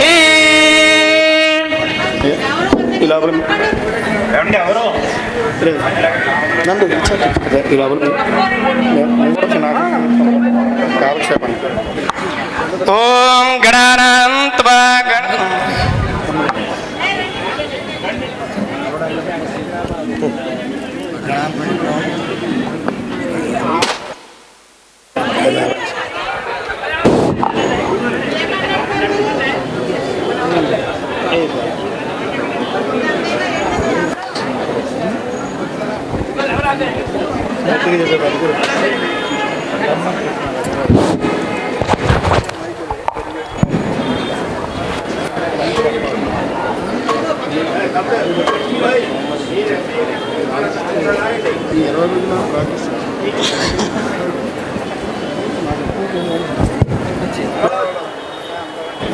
బయటికి వెళ్ళిన తర్వాత